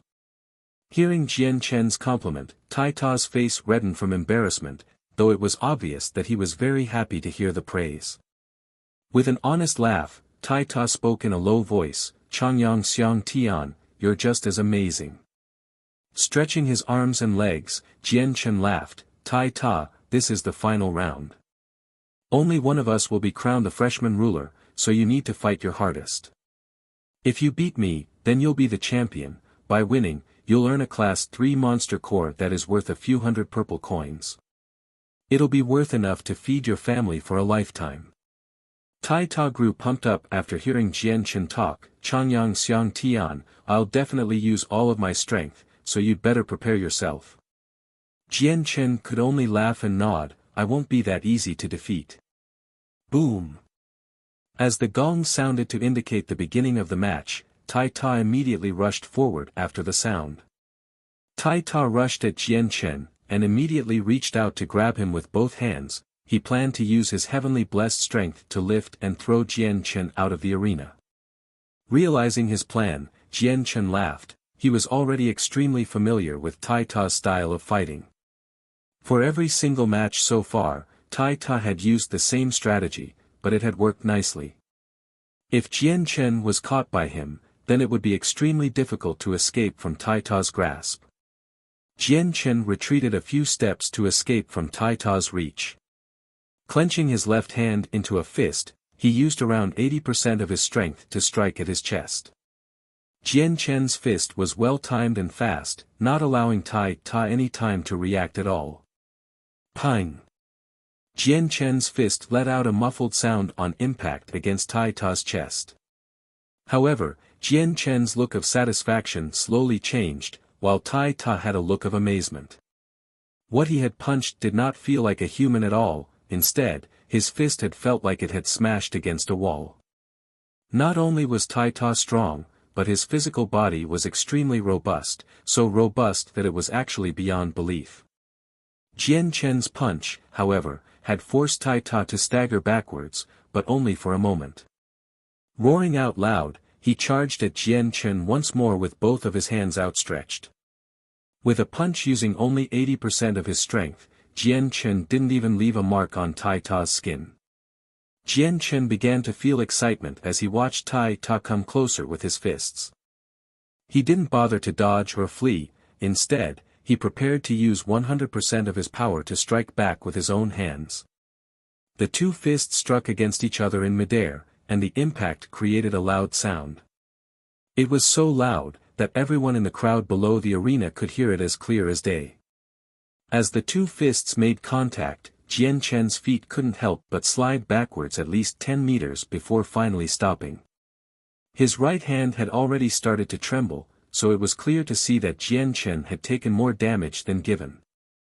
Even though he had surpassed the average cultivation level for Saint Force, he was still far from the level where he could easily ignore damage from something like this. Tai Ta, on the other hand, only slid backwards 2 meters. His face showed no outward emotion, and he appeared to not have suffered even the smallest amount of damage. Jian Chen rubbed at his reddening hand. After 2 confrontations, he now fully understood how foolish it was to engage with Tai Ta straight on. Tai Ta's strength wasn't just used for intimidation, his body was actually inconceivably strong. Even someone a level stronger than Tai Ta could not be his equal. The only thing that could lead to victory against Tai Ta was if one relied on speed. Tai Ta, your strength has already far surpassed my expectations, but I'll be using my full strength now. Jian Chen said as he walked forward. Tai Ta laughed, come then, Changyang Xiang Tian, you won't be able to hurt me." Tai Ta's tone was filled with a fierce conviction. Jian Chen stopped his idle chatter as well. When the distance between him and Tai Ta had been reduced to only 5 to 6 meters, his footsteps suddenly changed. His legs became a mysterious blur that suddenly reappeared behind Tai Ta. Before Tai Ta could even react, 2 fierce fists landed consecutive blows on his back. Dong! Dong! Dong! A constant series of muffled blows came ringing out from the arena, almost as if it was just a single continuous line of sounds. Under such heavy attacks, even Tai Ta's body couldn't help but falter forward so much that he was left with very little time to turn around. Ha! Tai Ta snarled in anger as he tried to steady himself. Suddenly, he turned around with his fists out and tried to smash them into Jian Chen. The moment when Tai Ta tried to attack Jian Chen, he lightly leapt 2 meters into the air. Narrowly dodging Tai Ta's fist, Jian Chen used both of his legs to kick at Tai Ta from midair. Both of his legs held formidable power, and they thrusted towards Tai Ta's back. Dong! Dong! Dong! Jian Chen lashed out with his feet several times before landing back onto the ground. By this point, Tai Ta's face had been kicked by Jian Chen multiple times, causing his face to bruise all over. Immediately after landing on the ground, Jian Chen turned around on the floor and bent his legs down without pausing. His left leg revolved in a 180-degree arc, his right leg swept at Tai Ta's own legs. Pang! Tai Ta's leg crumbled down below him, but he immediately bounced back up, and snarled as he rushed at Jian Chen.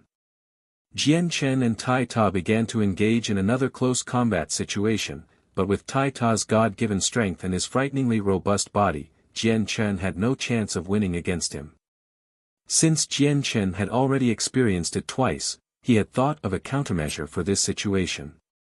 Although it wasn't the best idea, he had no other ways of fighting against him. Jian Chen had decided to rely on his nimbleness to fight against Tai Ta. Even though Tai Ta's body was extremely strong, Jian Chen had been attacking the same place on Tai Ta's body to make it so that Tai Ta would feel so much pain, he would eventually be forced to grimace. The following situation was now becoming one-sided. With Jian Chen relying on the experience he had accumulated over the past world to constantly beat Tai Ta so much that he could only run around with his hands over his head. Although at times Tai Ta had found some opportunities to fight back, he was not able to hurt Jian Chen. His attacks could not even touch Jian Chen's clothes at all. At this display, every student in the audience could only watch the match in shock. No matter how fast Jian Chen was with his martial arts, his speed had far outstripped the average person, causing all of the students to look on with great interest, as it was something they had never witnessed before. On the top of the platform, Bayan gasped in admiration as he watched Jian Chen. "This kid is definitely a unique one. His battle experience is rich and his speed isn't slow at all either. It seems this student is called Changyang Xiang Tian, so judging from his name, he is from Lore City's Changyang clan.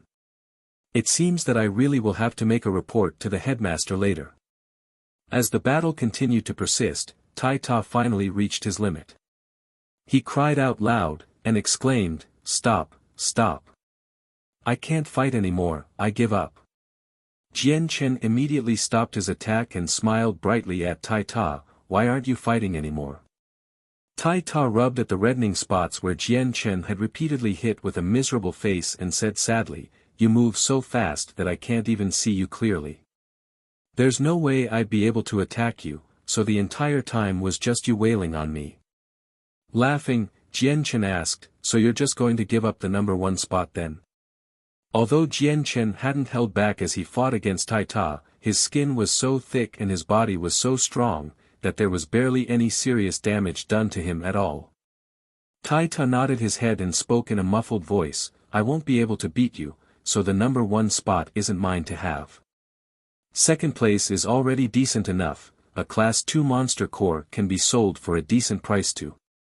Afterwards, the 2 students walked off the stage while the 3rd place winner was announced. Ka Di Liang and Tian Mu Xiong who had fought it out against each other in a battle to determine the winner.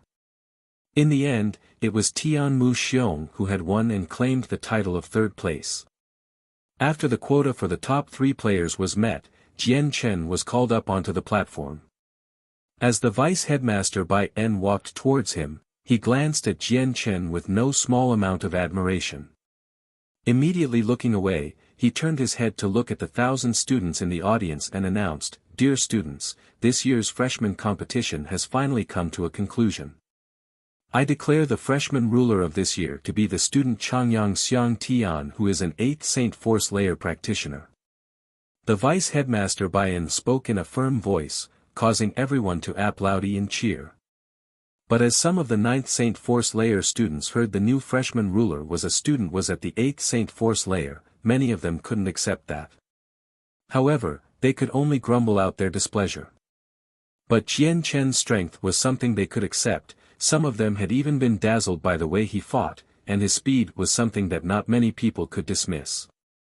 This year's freshmen are really too useless. In front of so many people that had reached the 9th Saint Force level, the final freshman ruler ended up being a youth at the 8th Saint Force layer. This is really too embarrassing. That's true, today's freshmen were really too weak. Not only was the title of freshman ruler taken by a person at the 8th Saint Force layer, I heard that the suntanned youth in second place was also someone who was only at the 8th Saint Force layer. I really don't know what these freshmen had practiced to the 9th Saint Force layer for. The 2 people that spoke were seniors wearing the academy uniform, their tone were filled with a mocking voice towards those who had lost against the 2. Hearing the 2 students complain, another one of the seniors replied to them, "You guys shouldn't even say anything. It's not that those freshmen who reached the 9th Saint Force layer were weak, but it's because those 8th Saint Force layer students were stronger than them by a large margin. That suntan kid had strength that could scare anyone. Don't tell me you guys didn't see how those 9th Saint Force layer students were easily thrown out of the arena. If it were us that were fighting instead, I'm sure that we wouldn't have been better off than the freshmen." As for that first place freshman, his strength was even more terrifying. Did you guys also miss how fast he was moving around and attacking? Even if it were us in that same situation, we would have a hard time trying to dodge his attacks. Other than those 2 students, many other seniors of the academy were also discussing the matches amongst themselves. They had already been at the academy for so many years, but this year's competition had left them speechless. This year's freshman batch had many students who reached the 9th Saint Force layer, but no one had expected that the top 2 students would be 8th Saint Force layer students. Soon after, Jian Chen obtained the Class 3 Monster Core as a reward. It was a deep red in color, and was bigger than the Monster Core than the one his brother had given him earlier. Holding his hand up, Jian Chen could clearly feel the huge amount of power radiating from the core. The huge amount of energy in the core and the true qi in his previous world had a very small difference, but as far as Jian Chen was concerned, the energy coming from the core was extremely huge. Aside from the Monster Core, Jian Chen had also received a medal that was cast in complete gold with a decorative design written on it. From what Jian Chen had heard, there was no information on the medal he had won, so he had no idea what use the medal was for. But as he was trying to figure it out, the vice headmaster Bai En explained to him, "This medal can only be rewarded to the first place winner of every freshman competition. As long as you have this, then you will be given a Class 1 Monster Core every month. Other than that, the medal allows the wearer to access the first 5 layers of the library." You're tuning into the Han Li's Wuxia Adventures YouTube channel. We're so grateful for your support, and don't forget to subscribe to join us on this incredible journey through captivating stories. Your generosity through donations truly makes a world of difference, as it's the primary source of revenue that allows me to expand and enhance this channel for you. Thank you from the bottom of my heart for being a part of this adventure.